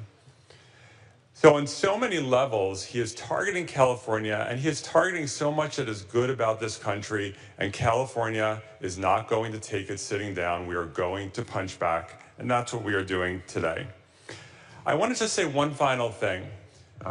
I supported the creation of the Independent Redistricting Commission. I have been an admirer of the work of this commission. And I understand that there are some folks, people I know and respect, who want us to keep the Independent Redistricting Commission, and we are keeping it. But we also have to be clear that this is about so much more than whether we are taking a particular approach to redistricting. That all becomes irrelevant if we lose our democracy because we have a fascist who freezes himself in power and continues to tear down people's access to health care and destroy civil rights for so many communities and destroy our ability to engage in scientific research. Senator Weiner, let's Yes. go back to the bill before us. Yes. And so it is about the bill, it's about the Independent Redistricting Commission. And so as much as we all want to have the best redistricting possible, this is the right approach right now in response to what Texas is doing and what this president is trying to do to our country. And I respectfully ask for an aye vote. Thank you. Senator Reyes, you are recognized.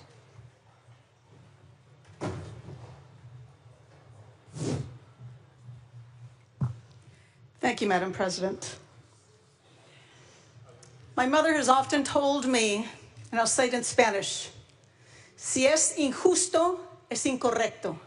Y si es incorrecto, es tu responsabilidad de corregirlo. No porque te afecta a ti, porque le afecta a la sociedad. My mother says if it is unjust, it is incorrect. And if it is incorrect, it is your responsibility to correct it. Not because it affects you, but because it affects others and because it affects society. The actions of this administration have terrorized our communities. Sometimes it is direct, and sometimes it is not only direct in our districts, but also throughout California. In San Bernardino County alone, 155,000 children rely on SNAP, Supplemental Nutrition Assistance Program. Many of them are going to lose this. That is an injustice. We are seeing armed, masked men stopping and kidnapping people right off the street, putting them in unmarked cars and sending them to unknown countries. Just last week, we had a young man who was stopped by these masked armed men. He wouldn't roll down his window. He asked them to identify themselves, asked for a warrant. They could not provide anything. They broke his windows. He immediately fled. They fired at his vehicle. And on his way home, he called 911 and asked San Bernardino PD to please come and help.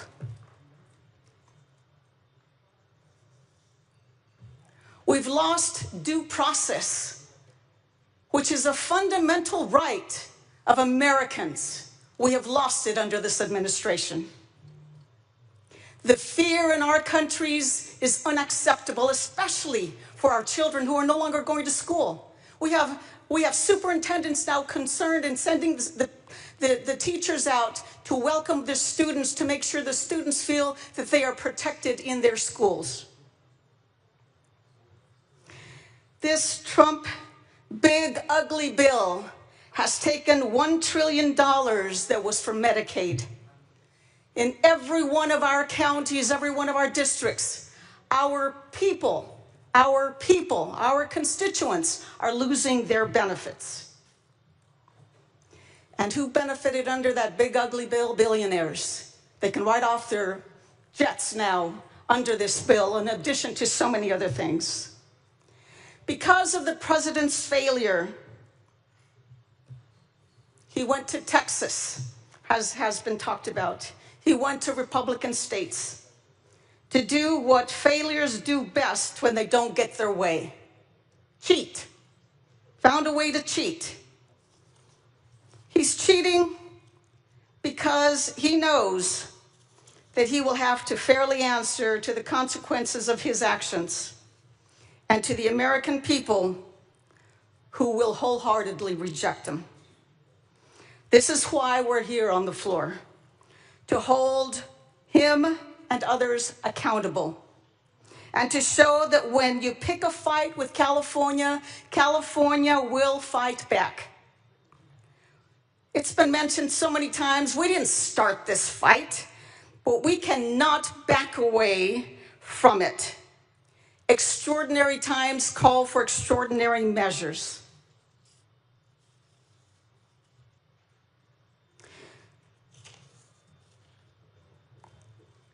That is why we are doing this the right way.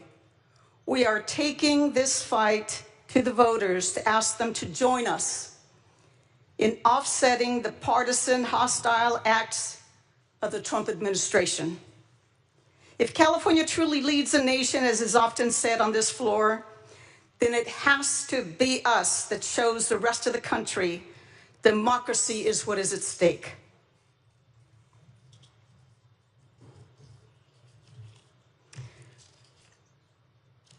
We are witnessing injustices under this president and this administration. These injustices are incorrect, and we have a responsibility to correct what is wrong. If it is unjust, it is incorrect.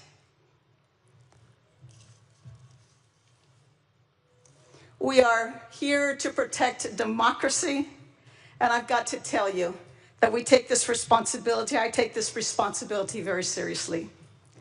And I am so proud to have returned to this floor at this time to exercise my right to join with my colleagues in exercising this responsibility and to correct something that is so wrong and so unjust. Thank you, Madam President. Thank you. Senator Strickland, you are recognized.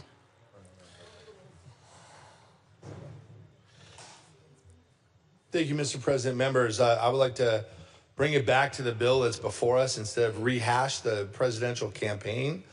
And I want to point out on the open of this debate, Mr. Leader, who I have deep respect for, said we had fake outrage.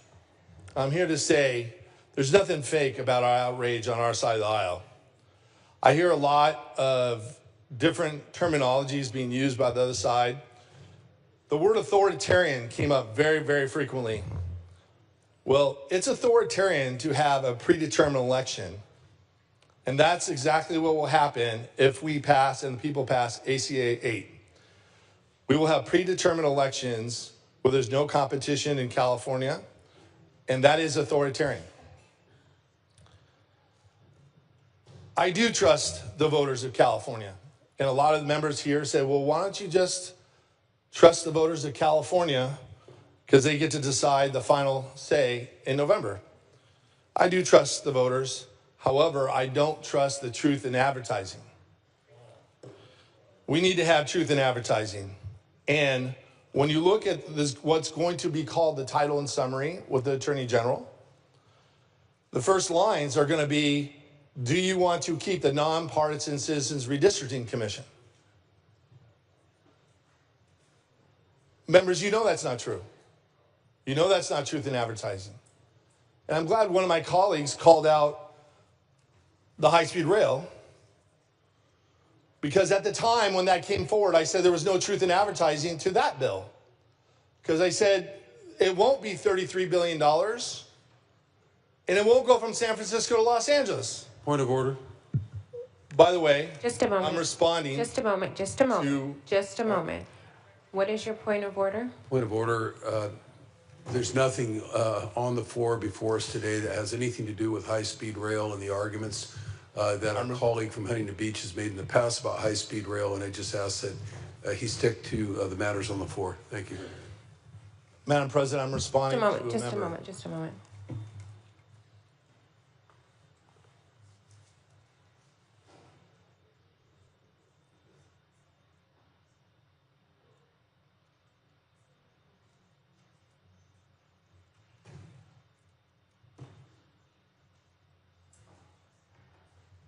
Truth in advertising. Thank you. So seeing that a senator did mention high-speed rail earlier, we are going to allow for latitude to allow Senator Strickland to include those in his remarks. However, please try to keep your remarks as close to the measure that we are debating as close as possible. Thank you. Thank you, Madam President. Again, I have faith in the California people and the California voters, but when they're misled in terms of what they're actually voting for, like the high-speed rail and like what's before us here today, when you're telling the people of California you're preserving the Nonpartisan Citizens Redistricting Commission, You're not being truthful to the people of California. And again, we've done this without transparency. We haven't done it in the light of day. But again, I firmly believe when it comes down to it, the people of California, if this bill moves forward, the people of California will fight to preserve what is a nonpartisan Citizens Redistricting Commission, a gold standard, because they don't want the authoritarian politics to have predetermined elections. They want to have a voice. And they will not have a voice in California if this bill moves forward. And instead of people in Congress earning the votes of their citizens, the elections will be predetermined. And I can't think of anything more authoritarian than having predetermined elections. And for that reason, I urge a no vote on AC 8. Thank you. Senator Padilla, you are recognized. Thank you very much, Madam President and colleagues. I rise in support. You know, to be honest, Madam President, I'm reminded of a famous line from a classical movie we're all familiar with, The Wizard of Oz. Pay no attention to the man behind the curtain. The question before the Senate on this amendment is first whether we should adopt its content, what it does, and whether we should submit it to the voters of California for their good judgment to decide whether or not to adopt it and to put it into operation. But really, Madam President, this is a conversation about the why and not the what. I think we know the what a contrast it presents. Sitting President of the United States phones up the governor of Texas with their time-honored tradition of gerrymandering and being in court defending that they don't violate the Voting Rights Act, disenfranchising voters, doing it their way, which they're entitled to do.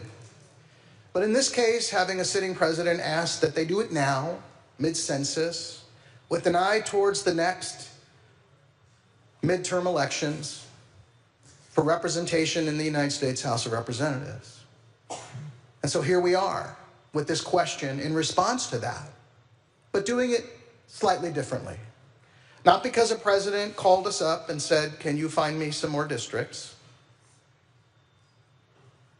But putting the question before the people, enfranchising and empowering the voters of California to make this critical decision and paying them the respect and honesty as to the why. And we should think about the why. Why is it important in the midterms for the U.S. House of Representatives that there be an even exchange of debate and ideas and opportunity for the people of this country to decide what that House looks like? Instead of giving greater weight to one point of view before the game is even played and diminishing the voices of another point of view. The why is pretty obvious, is to continue the trajectory and the policies of regression and reduction and undoing that we are witnessing in this time at a level we've never seen in modern American history. That's why it's important to balance the equation so that all voices in our congressional midterms have an opportunity to be heard, not for its own sake, but because of what is at stake. There was a young Democratic president in January of 1961 named John Kennedy, who talked about being part of a generation of leaders, new leaders, that were not and were unwilling to witness or permit the slow undoing of the basic human rights for which this nation has always been committed here at home and around the world. And 2 decades later, a Republican president named Ronald Reagan, upon taking his oath, talked incredibly and articulately well about the fact that freedom and the dignity of the individual must be and has been more available and assured here in this country than in any other place on earth. The question is really about the why. Why did President Trump ask Texas to act? Why is it important that they rig the game before it's played. It's not for its own sake. It's for what they want to continue to do. The slow undoing. The slow undoing that we've witnessed in the undoing of individual liberties and protections, ignoring courts of law, the snatching of persons by unidentified masked agents off the streets, something people haven't seen since behind the Iron Curtain during the Cold War in the most oppressive states in the world, pushing millions out of the social safety net, those who can least afford it and those who are most vulnerable. The undoing that is the biggest tax giveaway in American history to the wealthiest Americans at the expense of the most vulnerable. The retreating from American leadership abroad in the world, the failure to defend territorial integrity, sovereignty, and democracy, to stand for something that we pledge allegiance to every day. The slow undoing. And the question today, colleagues, are we part of a new generation of leaders in 2025 who are unwilling to witness or permit that continued slow undoing of everything we hold dear? Are we going to be part of a generation of leaders that are determined to be sure that the freedom and dignity of the individual must be available and assured here in America, more so than in any other place on earth? That's what this debate is really about. We must be that generation of leaders. And I respectfully ask for an aye vote. Thank you. Senator Rubio, you are recognized.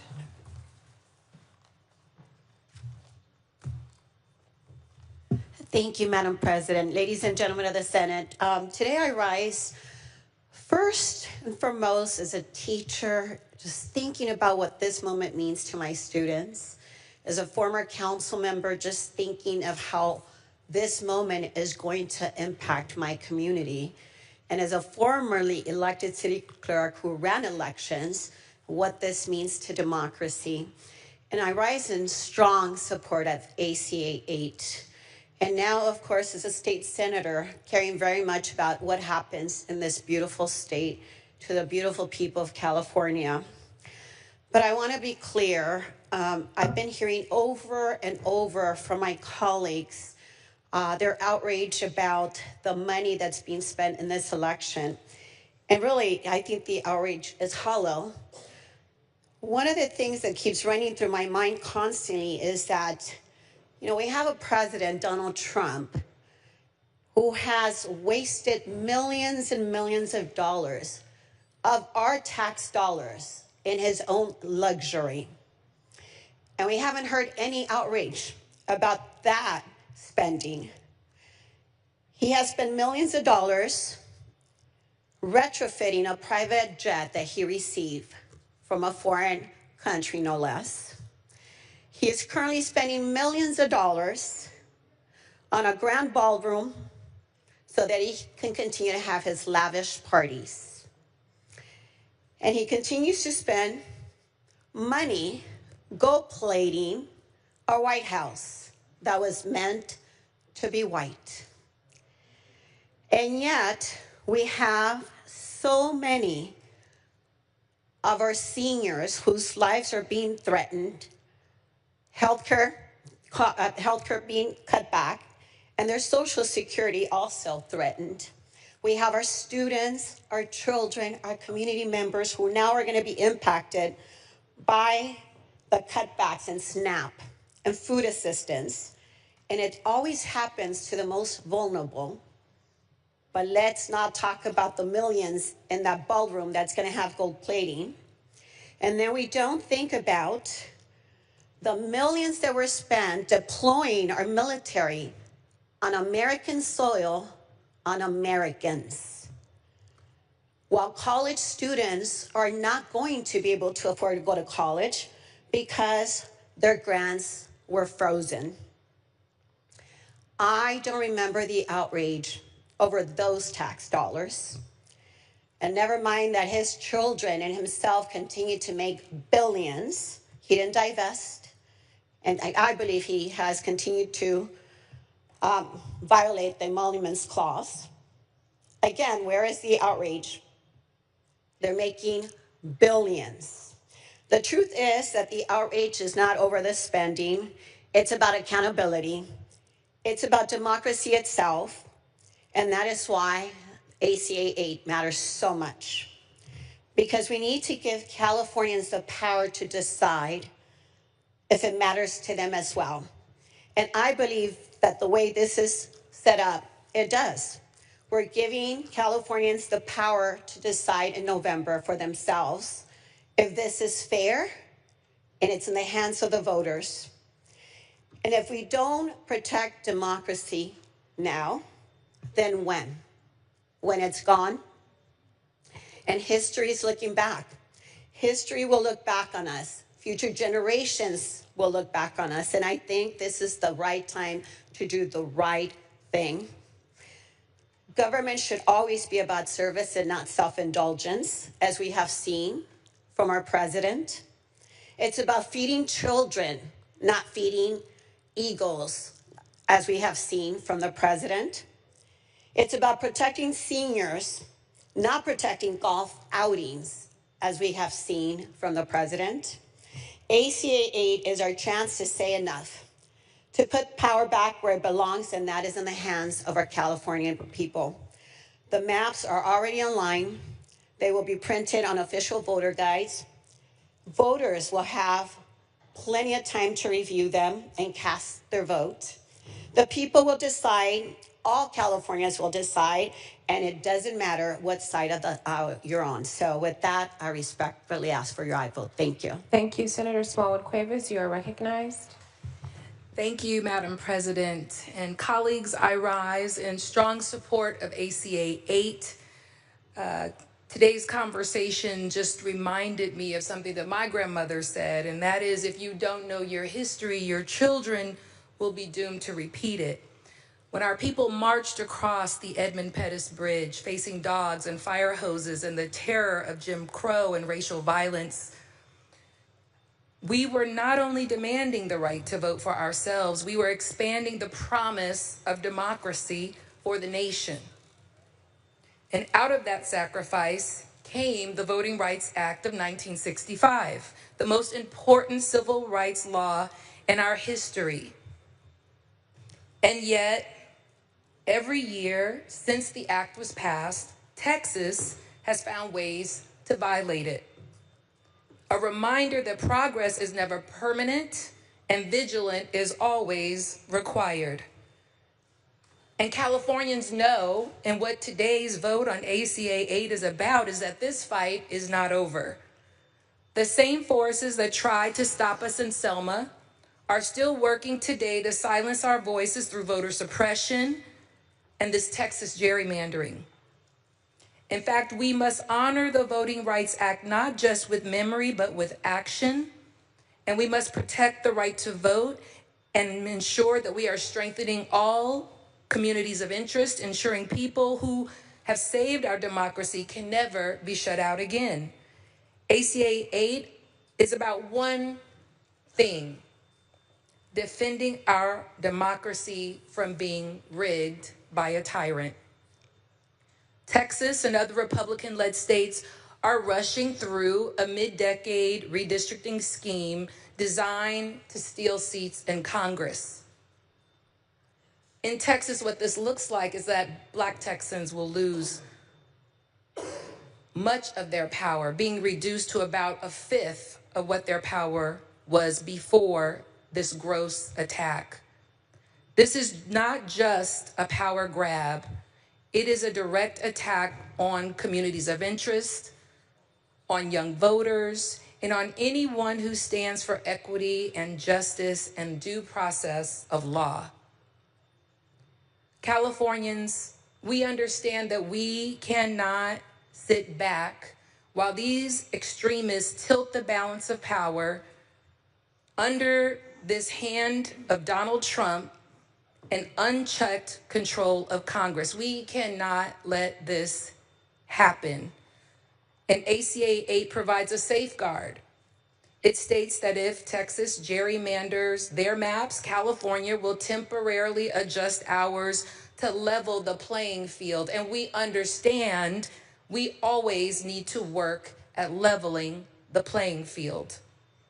Time and time again, when our nation's future was on the line, this history of the Black vote is key because it's carried us forward. ACA 8 offsets partisan gerrymanders in Texas. It protects vulnerable communities here in California. And it's not maps alone that safeguard our future. Let's remember our history. And let's take a closer look at Texas history. Texas once saw Black political power rise during Reconstruction, as it had across much of the country, only to be stripped away by the Black codes and Jim Crow and racial terror, poll taxes, white-only primaries that cut Black voter rolls in Texas from over 100,000 to just a few thousand. The Voting Rights Act of 1965 reclaimed that. But today's gerrymandering in Texas, the voter suppression, shows that Texas is now sliding back.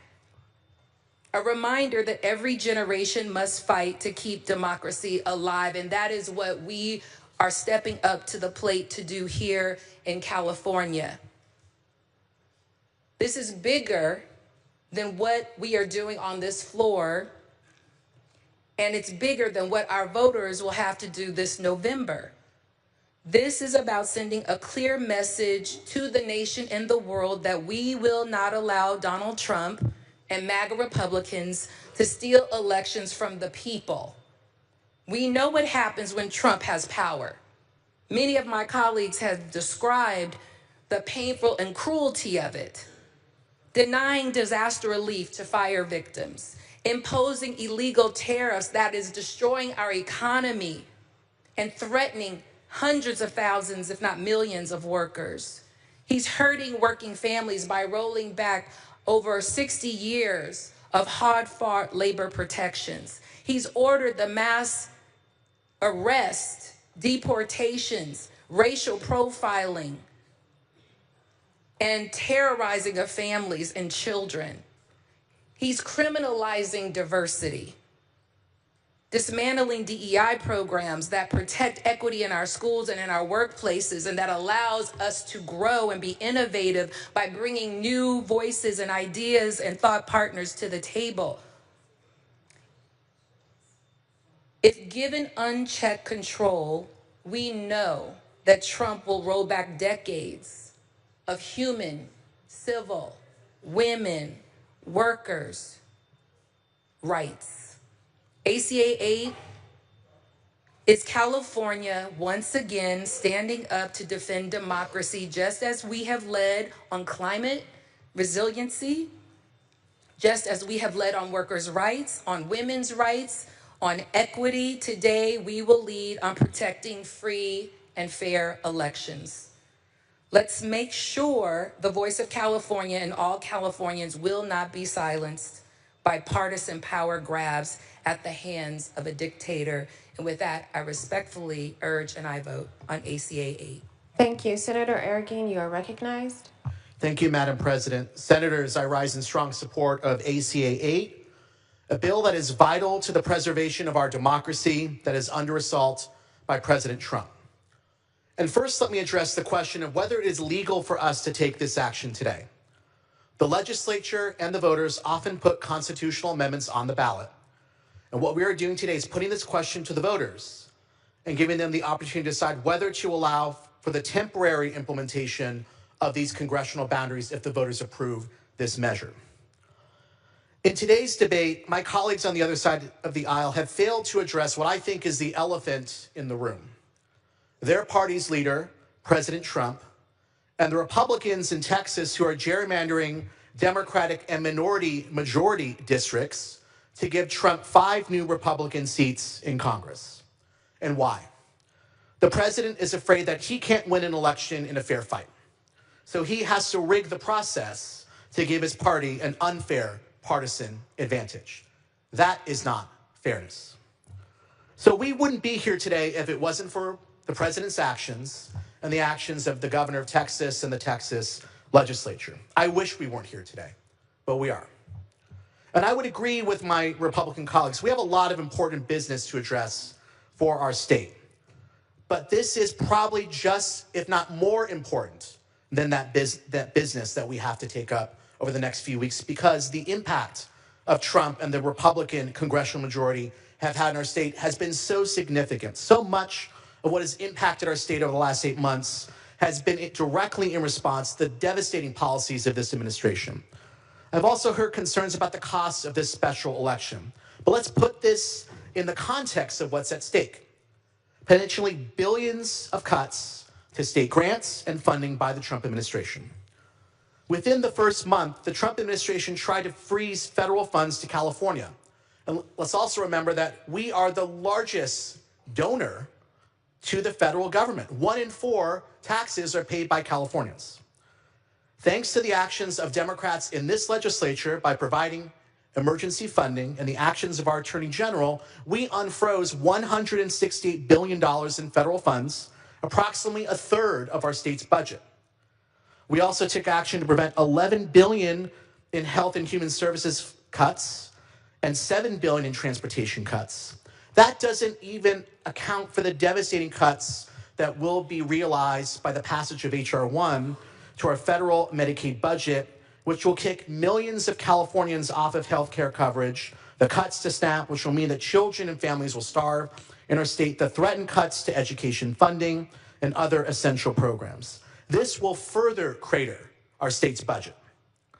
What's at stake is also our state's economic prosperity. This administration's trade policies are having a direct impact on our state's budget and are wreaking havoc on our state's economy.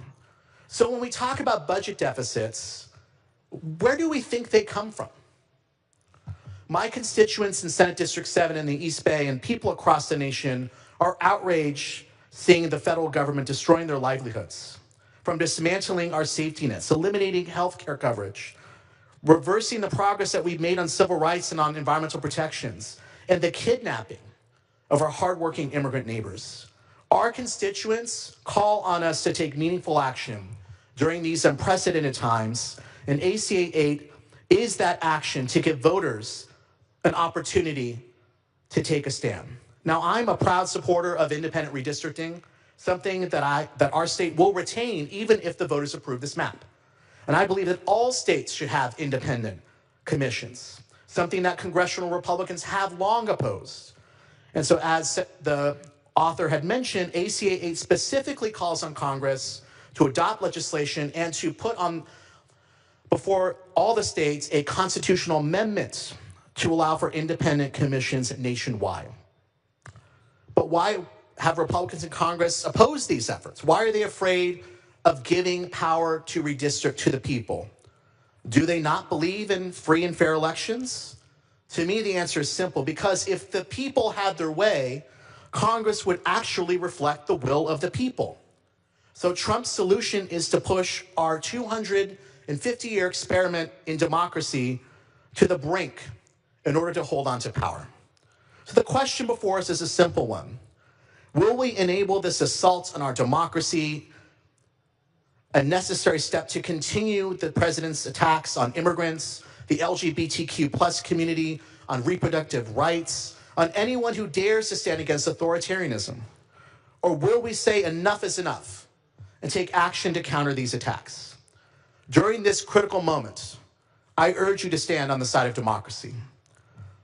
Colleagues, the country's watching what we are doing here today, and history will remember what we do. With that, I respectfully ask for your aye vote on ACA 8. Thank you. Senator Cortese, you are recognized. Well, thank you, Madam President. I rise in support of ACA 8.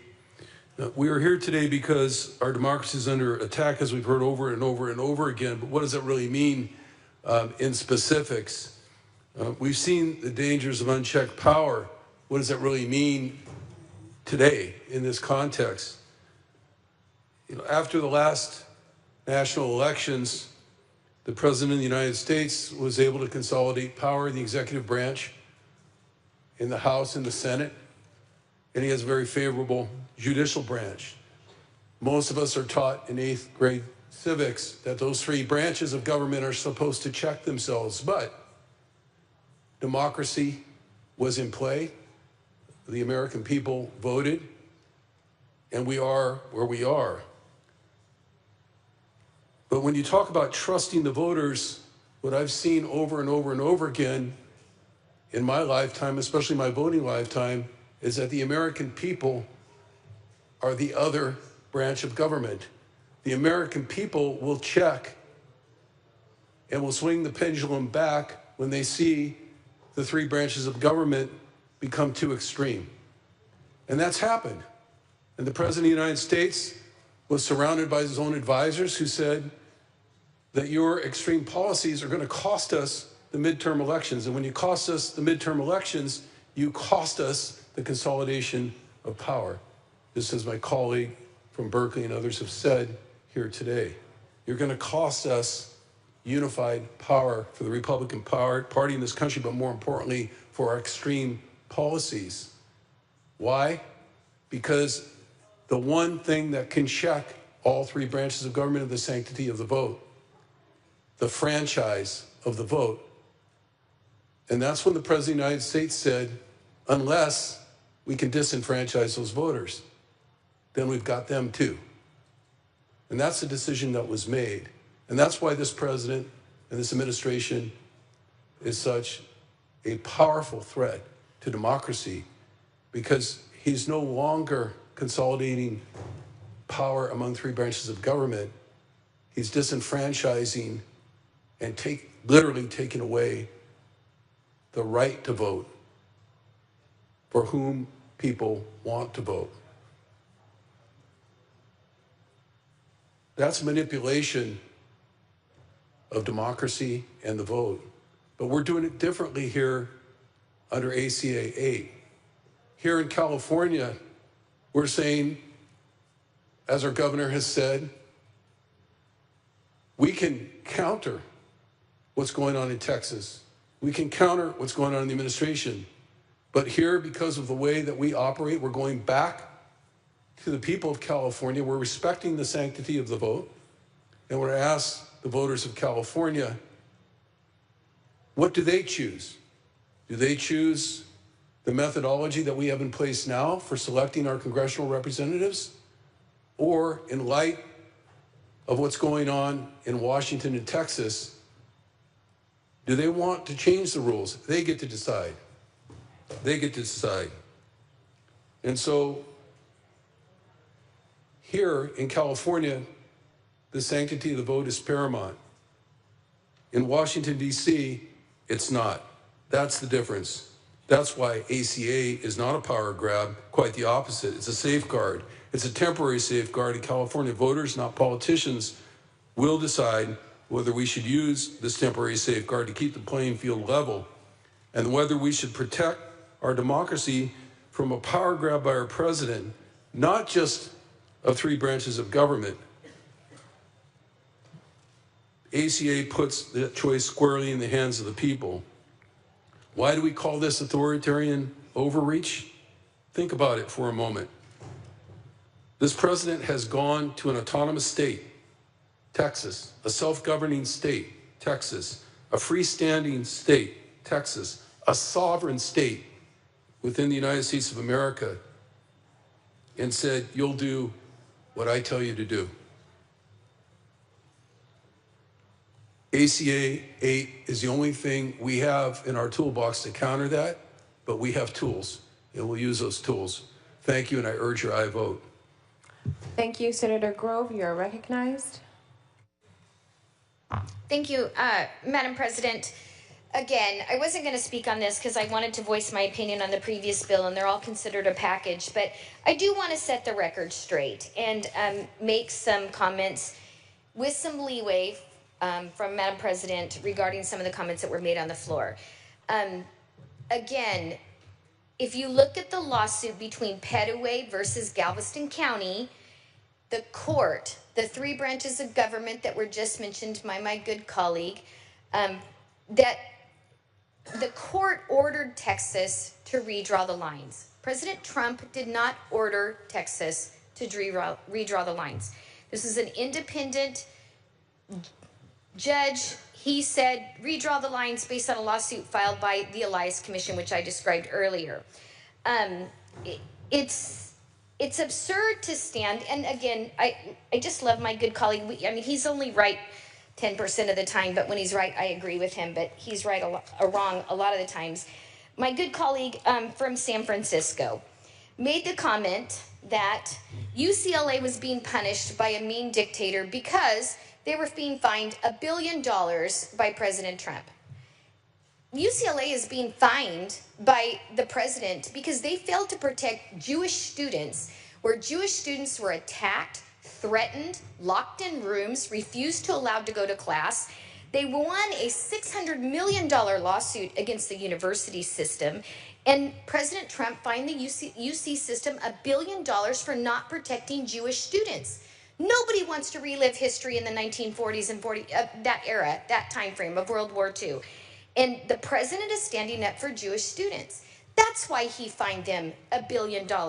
So just a point of clarification to my good friend and my colleague from San Francisco and the co-chair of the Legislative Jewish Caucus, that was a justification, and we should all stand behind the fact that people who hurt and harm our Jewish communities should be punished in some way, and I applaud the president for doing this. Again, read Galveston versus Petty Way versus Galveston County.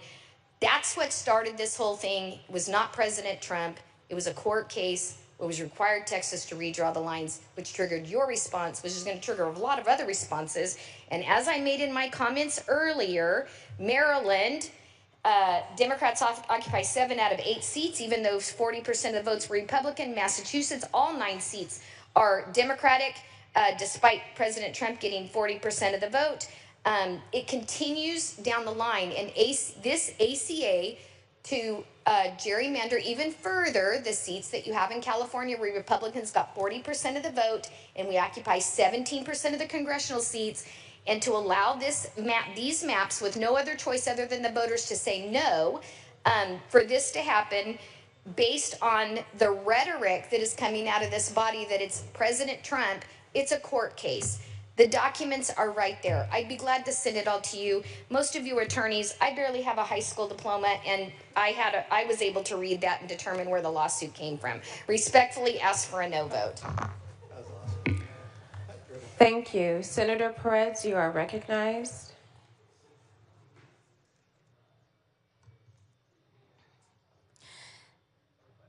Thank you, Madam President. I'm proud to rise in support of ACA 8, as well as a co-author of the Election Rigging Response Act. You know, I think it's really important that we articulate why we are here today and why we are even taking up ACA 8. Over the last several weeks, we have seen Texas Republicans, along with Governor Greg Abbott, take actions to try to redraw their maps to add an additional 5 Republican seats. In addition to that, they have threatened Texas Democrats, enforcing police force against them to go searching for them, threatening to utilize the FBI, and in one case, even locking a Texas legislator in the chambers, refusing to allow her to leave unless she signed and agreed to have 24-hour surveillance. We have Texas members of the legislature, Democratic members, that are being followed by police officers in the grocery store. This is complete absurdity and complete madness. And while I heard clearly from my Republican colleagues that they do not believe that President Donald Trump reached out to Governor Greg Abbott, we have seen otherwise, that the president has reached out to Texas Governor Greg Abbott to ask him to deliver these 5 Republican seats, that he's reached out to the states of Missouri, Florida, Ohio, Indiana, and possibly even Kansas in order to redistrict the maps so that he can turn the 2026 election in his favor. Now, why is this happening? That is because the president has moved forward a set of policies that is wildly unpopular.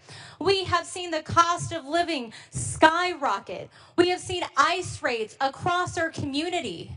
We had a man die in Camarillo, Mr. Alanis, who died while running from an ICE raid, fell more than 30 feet to his death.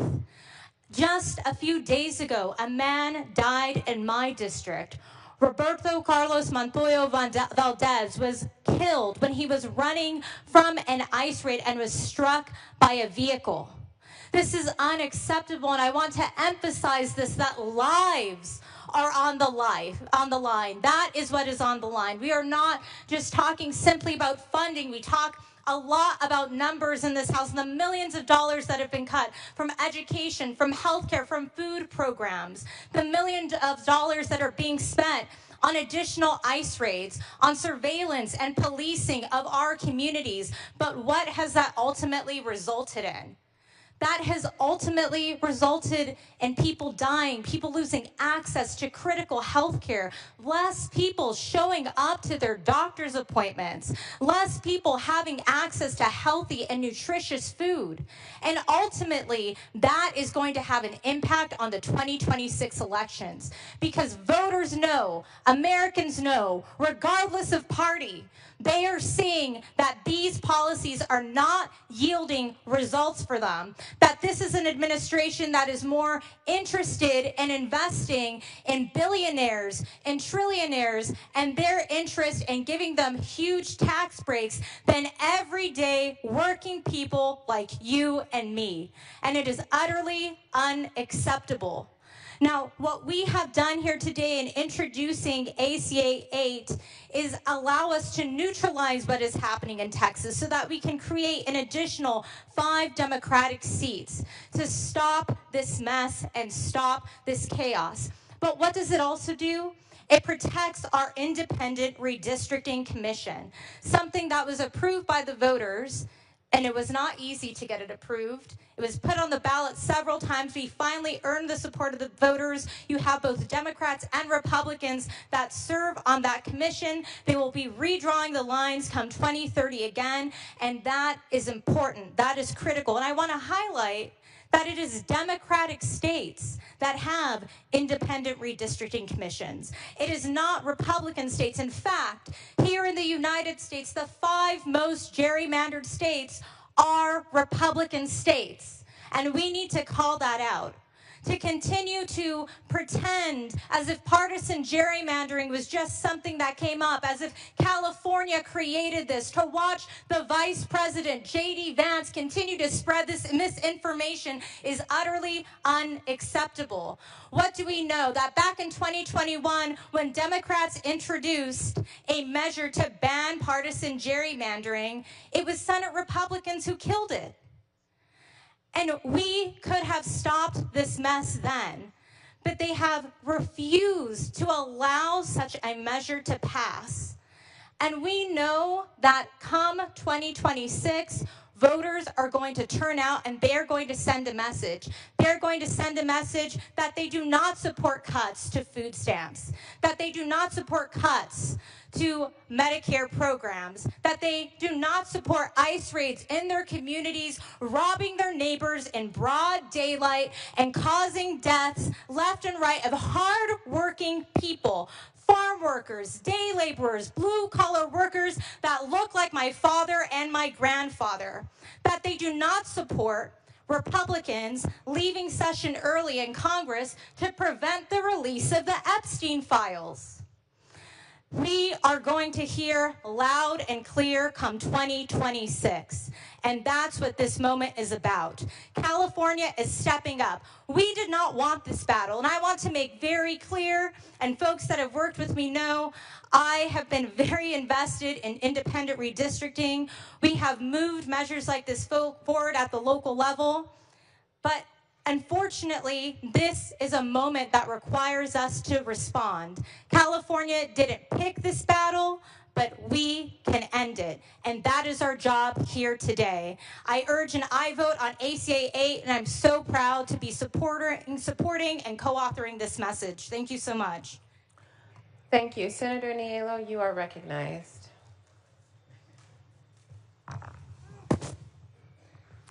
Thank you, Madam President. With regard to some final comments of my friend from Pasadena relative to who supports and doesn't support redistricting, at least in this state, I would just make reference to my past historical notes when I spoke to the previous bill. But I have a question of the author. Will the author take a question? Yes, Madam President. Thank you. You may proceed. And in connection with that, I'd like permission to read. Seeing no objection, you may proceed. I am reading from Article 21, redistricting of the state constitution, redistricting of Senate, Assembly, Congressional, and Board of Equalization districts. This is Section 2J. If the commission does not approve a final map by at least the requisite votes, or, and this is the relevant section, if voters disapprove a certified final map in a referendum, the Secretary of State shall immediately petition the California Supreme Court for an order directing the appointment of special masters to adjust the boundary lines of that map in accordance with the redistricting criteria and requirements set forth in 3 other previous subdivisions. Upon its approval of the master's map, the court shall certify the resulting map to the Secretary of State, which map shall constitute the certified final map for the subject type district. Now, within the allowance of ACA 8 and the issues we're speaking today, it does ask the voters to disapprove the certified final maps, but with other maps being substituted, which is in direct conflict with that specified by this constitutional requirement. So my question is, how does that not make this unconstitutional? Thank you, Madam President. First, let me emphasize that the Senate's paid close attention to each word and each provision of the constitutional amendment in the construction of this bill, along with our colleagues in the Assembly, but also to point out what might be the obvious, that this is Assembly Constitutional Amendment number 8, and therefore its provisions already being not inconsistent with the Constitution will amend the Constitution, and they will be, by definition, if the voters choose to enact them, they will be constitutional. So in other words, you are actually amending Article 21. No, so Article 21 of the Constitution remains in place as a result of ACA 8. ACA 8 adds new provisions to the Constitution and an alternative procedure that is temporary and for this one purpose and this one time, an alternative that the voters have the ability through their votes to enact. And the Senate has complied in every respect with the entire Constitution in the drafting of this measure. So this also amends or basically eliminates Section 2J. Now, Section 2J, remember... Excuse me. Will the Senator take another question? Yes, Madam President. Section 2J, as you know, my colleague from Fair Oaks, Section 2J exists in the article that describes the procedure by which the Commission constructs the maps after each decennial census. And in fact, that is the first line of that article, is each 10 years after the census, the following is what is to occur. This ACA 8 creates a different provision of the Constitution, this alternative procedure that would be temporary for this one-time purpose. And so as long as it's not inconsistent with other provisions of the Constitution, this measure gives the people the power to design the proper approach for this one-time temporary measure. So it is not inconsistent with, it fully complies with the Constitution. Well, thank you for that. On my own time, all of the testimony here by everybody that we believe we have an excellent system for redistricting after each census, and we will most certainly go back to that after 2030.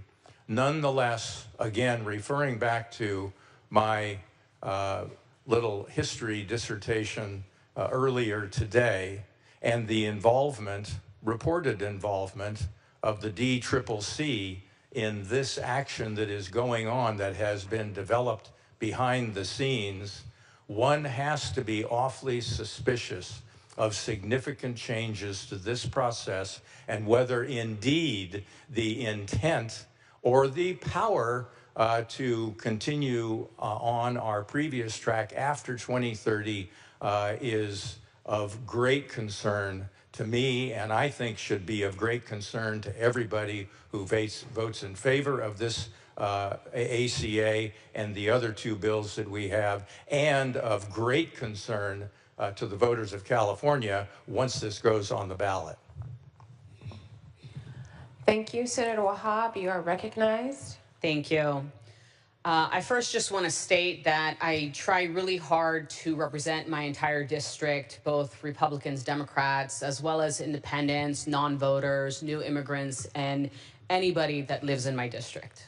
And I believe that is the role of when we create policy. It is for the entire state of California, representing all people.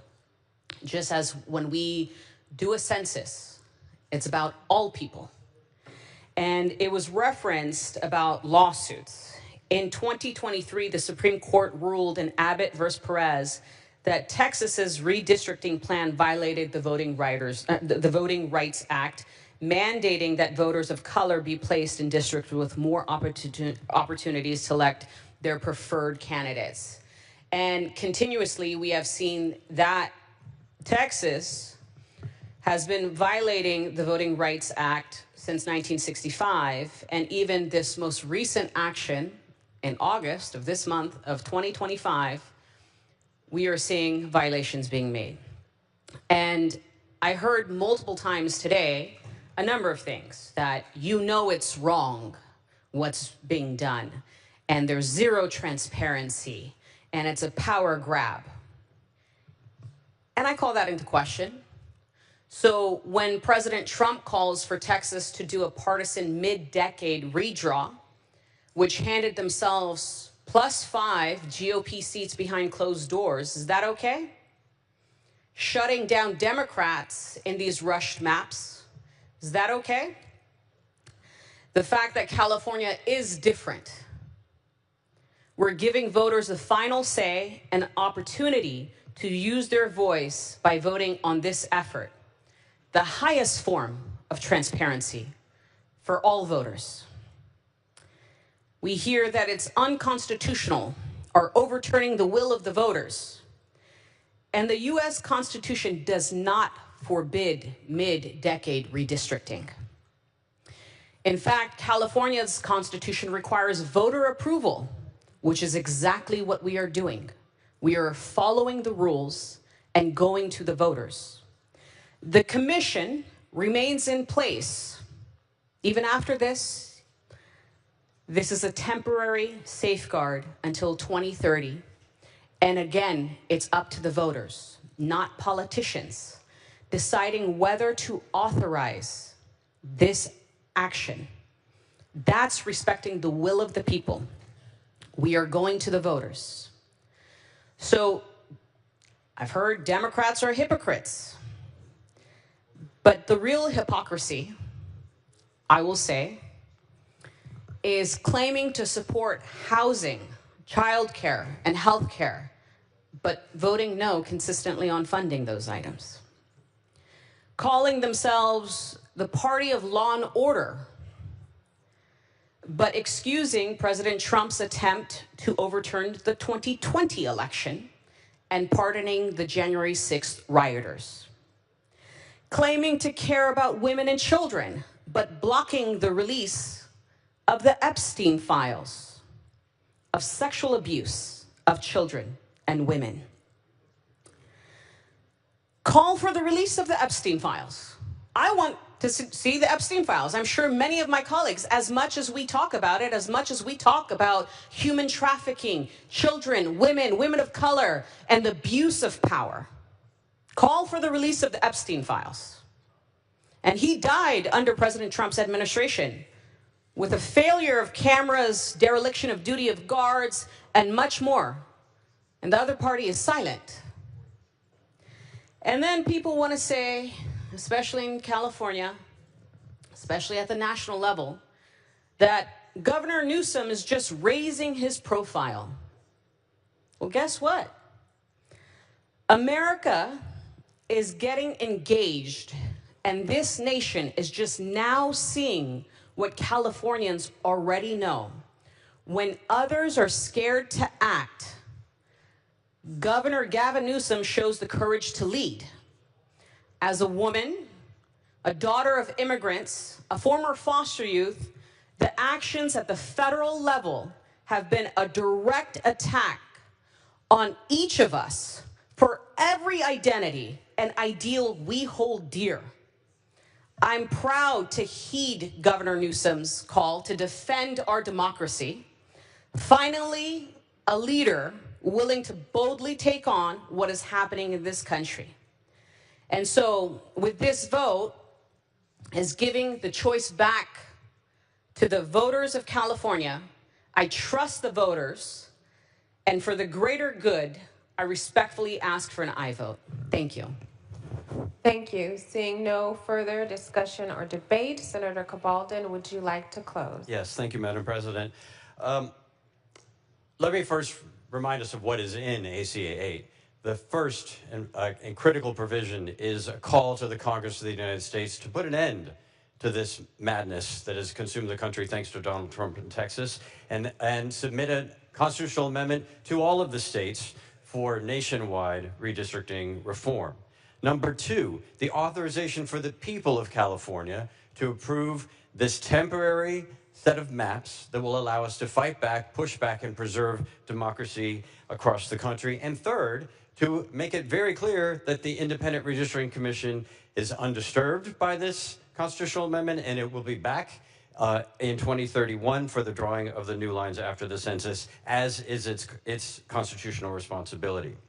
Now, we've heard said that Texas isn't meaning to do anything devious or untoward here. They're simply complying with a court order. Well, in this country, a strongly worded letter from Attorney General Pam Bondi at the urging of President Donald Trump, following up one of his phone calls demanding that you serve up 5 seats on a silver platter, is not a legally binding court order that requires emergency action on this time frame. That is a ruse that they don't even say that in Texas. The chair of the Texas Elections Committee and the author of the new maps has made it very clear. This is a partisan map that we are doing in order to increase Republican power at the urging of President Donald Trump. Now, in the Elections Committee hearing led by our outstanding elections chair from Riverside, one of the witnesses, a former member of the Independent Commission, said that democracy means that that each political party, each idea takes turns being humbled at the ballot box by the people. That is the essence of what democracy is, that we have our policy programs, our ideas, our accountability, and our results, and we go to the voters, and sometimes they applaud and reelect us. Sometimes they say, no, thank you. That is ultimately the essence of democracy, not Article 2J, not something else. It is that notion that all of us, even if we actually have the key or the card key to the Capitol building, or to the governor's office, we have the keys, our names on the door, that we do not own that we serve at the likelihood that we will at one point be humbled. What's happening in Texas, what's happening as a result of the proposed changes to the census and mail-in balloting, is an attempt to immunize, to end that cycle, so we will never have accountability in democracy again. And you heard this in our debate today, as it was said. That one of our Republican colleagues said, I have faith in the voters. I have faith in the voters, absolute faith in the voters. Except, and let me point, turn back to the ballot measure that shall not be named, but except when they get it wrong because they've paid too much attention to advertising. when they get it wrong because they listen to a governor. Right, so when the campaign is not exactly balanced, then we can't listen to the voters in that case. And fundamentally, that is what's going wrong with our democracy. The idea that democracy is only real if it bolsters our power, if it agrees with our ideology and with our issues. And so this measure protects the power of the people to assure that they can hold us, the Congress, and the President of the United States accountable for all of the things that have been said today. And it is the case that millions of Californians are asking themselves in the face of all of these threats to democracy, to safety, to healthcare, to everything, what can I do about it? The fear, the resolute anger of Californians about this. And all of us hear this every single day. What are you doing and what can I do? And this is our answer. We, Californians, California voters, have the opportunity not just to raise our voices, but to cast our votes. The most fundamental way of rescuing democracy is by casting our votes if this measure allows the ACA to go on the ballot. Now, and it still matters because H.R. 1 and the census changes, everything else is still pending in terms of implementation. And so let us not, in a year when one of our residents says, I'm not getting my Social Security, and none of the helplines, they've all been turned off. Doge fired everybody.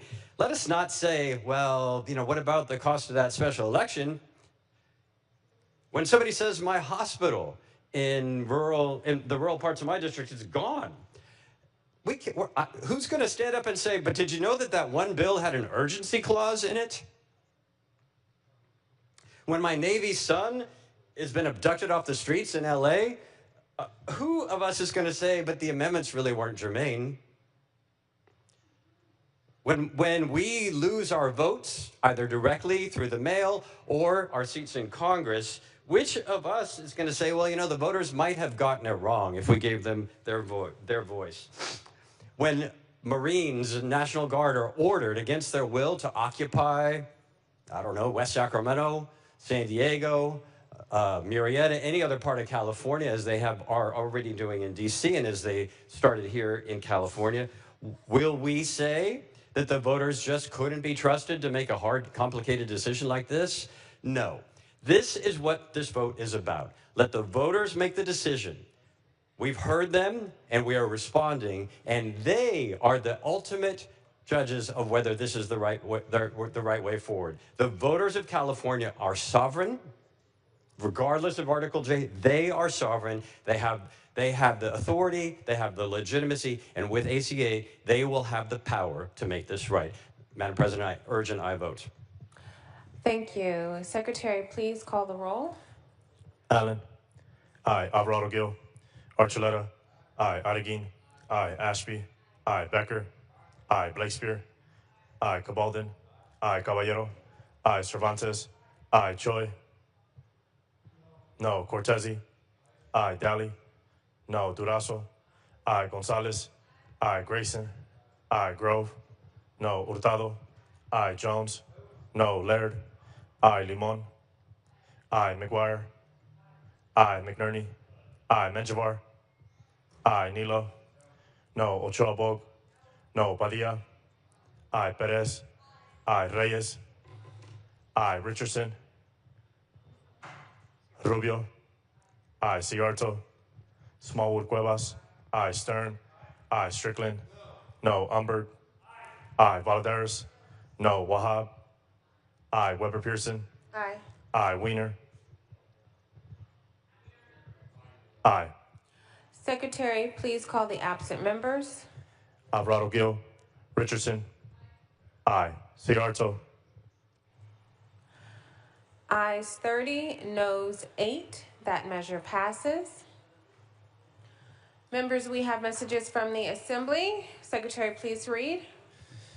Assembly Chamber, August 21, 2025. Madam President, I am directed to inform your honorable body that the Assembly amended and on this day passed, as amended, Senate Bill 280, and respectfully request your honorable body to concur in said amendments. Sue Parker, Chief Clerk of the Assembly, above bill order to unfinished business.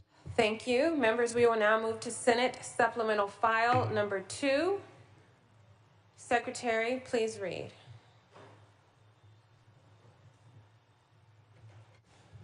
Senate Bill 280 by Senator Cervantes, an act relating to elections, making an appropriation therefore, and declaring the urgency thereof to take effect immediately. Senator Cervantes, you are recognized. Thank you, Madam President and members. Today, I am proud to present Senate Bill 280, which calls for a statewide special election on November 4 of this year. This special election gives Californians the power to decide whether we redraw our congressional districts to protect fair representation through Assembly Constitutional Amendment 8. SB 280 also appropriates the funding necessary for the Secretary of State and our county registrars to administer this election. The bill also makes the necessary statutory changes to allow the June 2026 statewide primary to be held on time. Members, this is not politics as usual. This is a rigged game. We are here because the federal administration and Republicans in Congress know they are losing. They see the scoreboard. They know their playbook is unpopular, and instead of competing fairly, they are changing the rules of the game. Think about it. They send mass federal agents into our communities, snatching people up because their skin tone looks like mine. They slashed health care for millions while handing billionaires a tax break and slapping working families with tariff taxes on everyday essentials like coffee and bananas. They know voters will hold them accountable. So what do? They redraw the field. Just yesterday in Texas, Republicans have redrawn congressional maps so that instead of voters choosing their representatives, politicians get to choose their voters. Let's be clear. The goal is to lock in power. But in California, we aren't just spectators in the stand, we are stepping up to the plate. California is ready to defend fairness, to defend representation, and to defend democracy. Now, some of our colleagues will ask, why the urgency? Why the special election? Because this is a five-alarm fire blazing in our democracy. And if you don't see that, it's because you're choosing to ignore it. And let's not pretend that this timeline is unusual. Republicans were more than happy to rush through the failed recall of Governor Newsom in 75 days. The clock ran then, and it can run now. Yes, this election will cost money, but let's be clear. The price tag is less than President Trump's golden White House ballroom. What's the cost of protecting fair play in America? It's nothing compared to letting President Trump cheat the country. We will not let him move the goalpost. The truth is, a republic where people fear practicing their beliefs or worry their vote won't be counted is no republic at all. That is not a democracy. On November 4th, the voters of California can punch back. They can say no more to power grabs. They can say no more to cheating. They can take back their agency. Take it back at the ballot box. Take back your power on November 4th. Take it back for California and for our country. Californians aren't going to quit in the fourth quarter.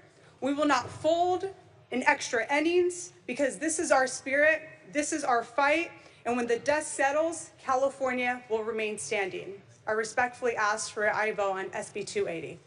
Thank you. Seeing no further discussion or debate, Secretary, would you... Senator McNerney, would you like to? You are recognized. Madam President and colleagues, I rise in strong support of SB 280 because it's logical. Yes, it's logical to adopt the new congressional districts here in California, and here's why.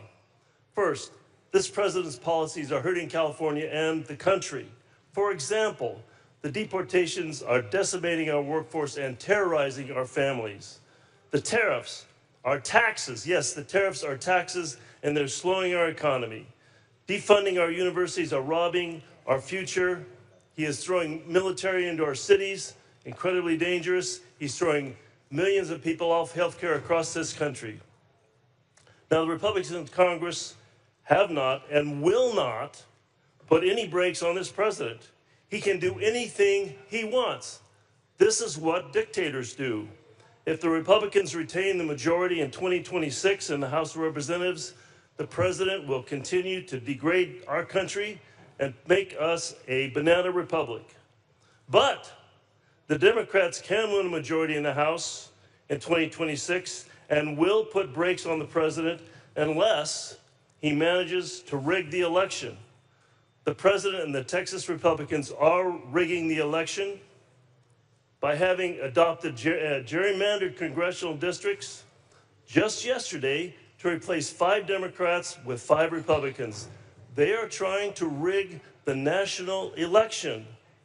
California is the only state in the union that has the people and the will to stand up to the president. This is our duty to fight fire with fire and approve new congressional districts that satisfy the Voting Rights Act. And, unlike Texas, we will ask the voters to judge the new districts. Democrats did not want this fight. We did not ask for this fight, but we will not run away from it. We will fight for our economy and for our values. Therefore, it's logical to put this question of adopting new congressional maps before the California voters on November 4th. California voters must have the right to decide if the state should respond to the president's efforts to rig the elections. If you think America needs more authoritarian government, then give up these 5 seats. I sure don't. I ask my colleagues, no, I implore my colleagues with respect to vote aye on Senate Bill 280. Thank you. Senator Jones, you are recognized. Madam President and members, I rise in opposition to SB 280. This bill is an unwanted, unnecessary, and expensive distraction. This measure would redirect scarce state resources and attention to an unnecessary, unwanted, and expensive legislative Democrat fabricated distraction. With the state facing a $12 billion deficit, an unemployment rate higher than any other state, a housing crisis, the highest poverty and homelessness rates among the states, an ongoing massive crime problem, and continued fire recovery needs, the last thing that this legislature should be doing is creating a massive distraction while also wasting scarce taxpayer funds on an unnecessary. The special election will cost alone are estimated at $250 million. $250 million for this unnecessary partisan power grab. I ask for a no vote. Thank you. Seeing no further discussion or debate, Senator Cervantes, would you like to close? Thank you, Madam President. On November 4th, Californians have a choice. Let Trump cheat or punch back. Take back your agency. Take it back at the ballot box. Take it back for California and for the country. Thank you. Secretary, please call the roll. Allen. Aye. Alvarado Gil. Archuleta. Aye. Adeguin. Aye. Ashby. Aye. Becker. Aye. Blakespear. Aye. Cabaldon. Aye. Caballero. Aye. Cervantes. Aye. Choi. No. Cortezi. Aye. Daly. No. Durazo. Aye. Gonzalez. Aye. Grayson. Aye. Grove. No. Hurtado. Aye. Jones. No. Laird. Aye. Limon. Aye. McGuire. Aye. McNerney. Aye. Menjivar. Aye. Nilo. No. Ochoa Bog. No. Padilla. Aye. Perez. Aye. Reyes. Aye. Richardson. Aye. Rubio. Ciarto. Smallwood Cuevas. Aye. Stern. Aye. Strickland. No. Umberg. Aye. Valadares. No. Wahab. Aye. Weber Pearson. Aye. Wiener. Aye. Secretary, please call the absent members. Alvarado Gil. Rubio. Aye. Ciarto. Ayes 30, noes 8 on the urgency. Ayes 30, noes 8 on the amendments. Assembly amendments are concurred in. Members, we are going to move back to motions and resolutions. There are floor amendments to AB 40 at the desk. Senator McGuire, are you prepared to make these amendments? Thank you so much, Madam President and members. Amendments on AB 40 are at the desk. It's clear that the state of Texas is now pulling their own trigger as the State House voted last night to be able to advance redistricting. We anticipate the Senate will be acting tonight or tomorrow morning, and the bill will be signed into law by the end of the week. In order to keep the ballot initiative crystal clear, we're removing the trigger from the ACA, but in AB 40 it will remain in case something miraculous happens in Texas and everyone comes to their senses. Thank you, Senator Jones. You are recognized. Thank you, Madam President. I have come to my senses, and I object to this motion and ask for a roll call vote. Thank you. Seeing no further discussion or debate, Secretary, please call the roll. Allen. Aye. Alvarado Gil. Archuleta. Aye. Adeguin. Aye. Ashby. Aye. Becker. Aye. Blakespear. Aye. Cabaldon. Aye. Caballero. Aye. Cervantes. Aye. Choi. No. Cortese. Aye. Daly. No. Durazo. Aye. Gonzalez. Aye. Grayson. Aye. Grove. No. Hurtado. Aye. Jones. No. Laird. Aye. Limon. Aye. McGuire. Aye. McNerney. Aye. Menjivar. Aye. Nilo. No. Ochoa Bog. No. Padilla. Aye. Perez. Aye. Reyes. Aye. Richardson. Aye. Rubio. Aye. Ciarto. Smallwood Cuevas. Aye. Stern. Aye. Strickland. No. Umberg. Aye. Valadares. No. Wahab. Aye. Weber Pearson. Aye. Wiener. Aye. Ayes 30, noes 8. The amendments are adopted. There are additional floor amendments at the desk. If there are no objection, they will be deemed adopted. Seeing no objection, they are deemed adopted. Are there any other motions, resolutions? Anyone else want to remove an item? Senator Hurtado, you are recognized. Under motions and resolutions, thank you, Madam President. At the request of the author, please pull file item 250 AB 1069 Baines off the consent calendar. Thank you. The desk will note. Senator Allen. Thank you, Madam President. I'd like to request the author remove file item 231 AB 290 by Bauer Kahan from the consent calendar for amendments. The desk will note. Senator Cervantes. At the request of the author, I'd like to pull item 1511. AB 1511. The desk will note. Senator Umberg. Thank you, Madam President. Please remove file item number 238, AB 515 from the consent calendar at the request of the author.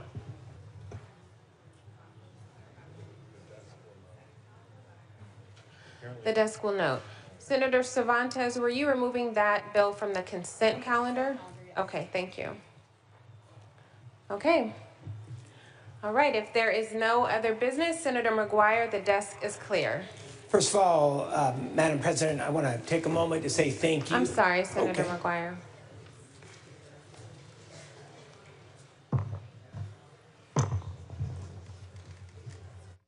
Oh. Senator Grove, you are recognized. Thank you. I apologize, Mr. Pro Tem. I had requested a point of personal privilege. They didn't call me. I apologize deeply. Colleagues, on a lighter note, after today, for those of you that are Raiders fans or Saints fans, Derek Carr would be here on the floor on Monday. Please wear appropriate attire. Thank you. Sorry, Erica. Miss Contreras. She's like shaking her. Only team colors.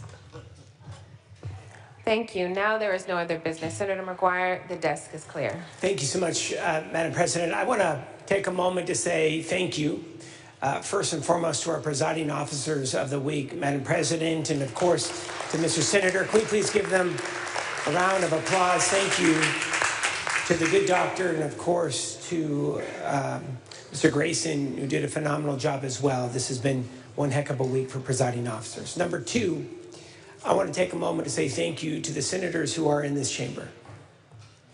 We had some passionate intense and at times spicy debate today. But I think once we leave these chambers, we recognize, again, we are Californians first. Yes, we're going to have to fight the election rigging, but we also know that we have a lot to fix. And over the next 3 weeks, we're going to continue to focus on where California voters also want us to be, making life more affordable for them in their home, lowering the cost of electricity bills, lowering the cost of housing, making sure that we continue to invest in strong public schools and making our communities more wildfire safe. That is where I think that we can all come together as Californians to be able to move this great state forward. I'm incredibly appreciative of the senators in this room. If you take a look at bodies like this across the nation, across the world, debates like this can get physical. And we are so lucky to be able to live in a country where we can have these discussions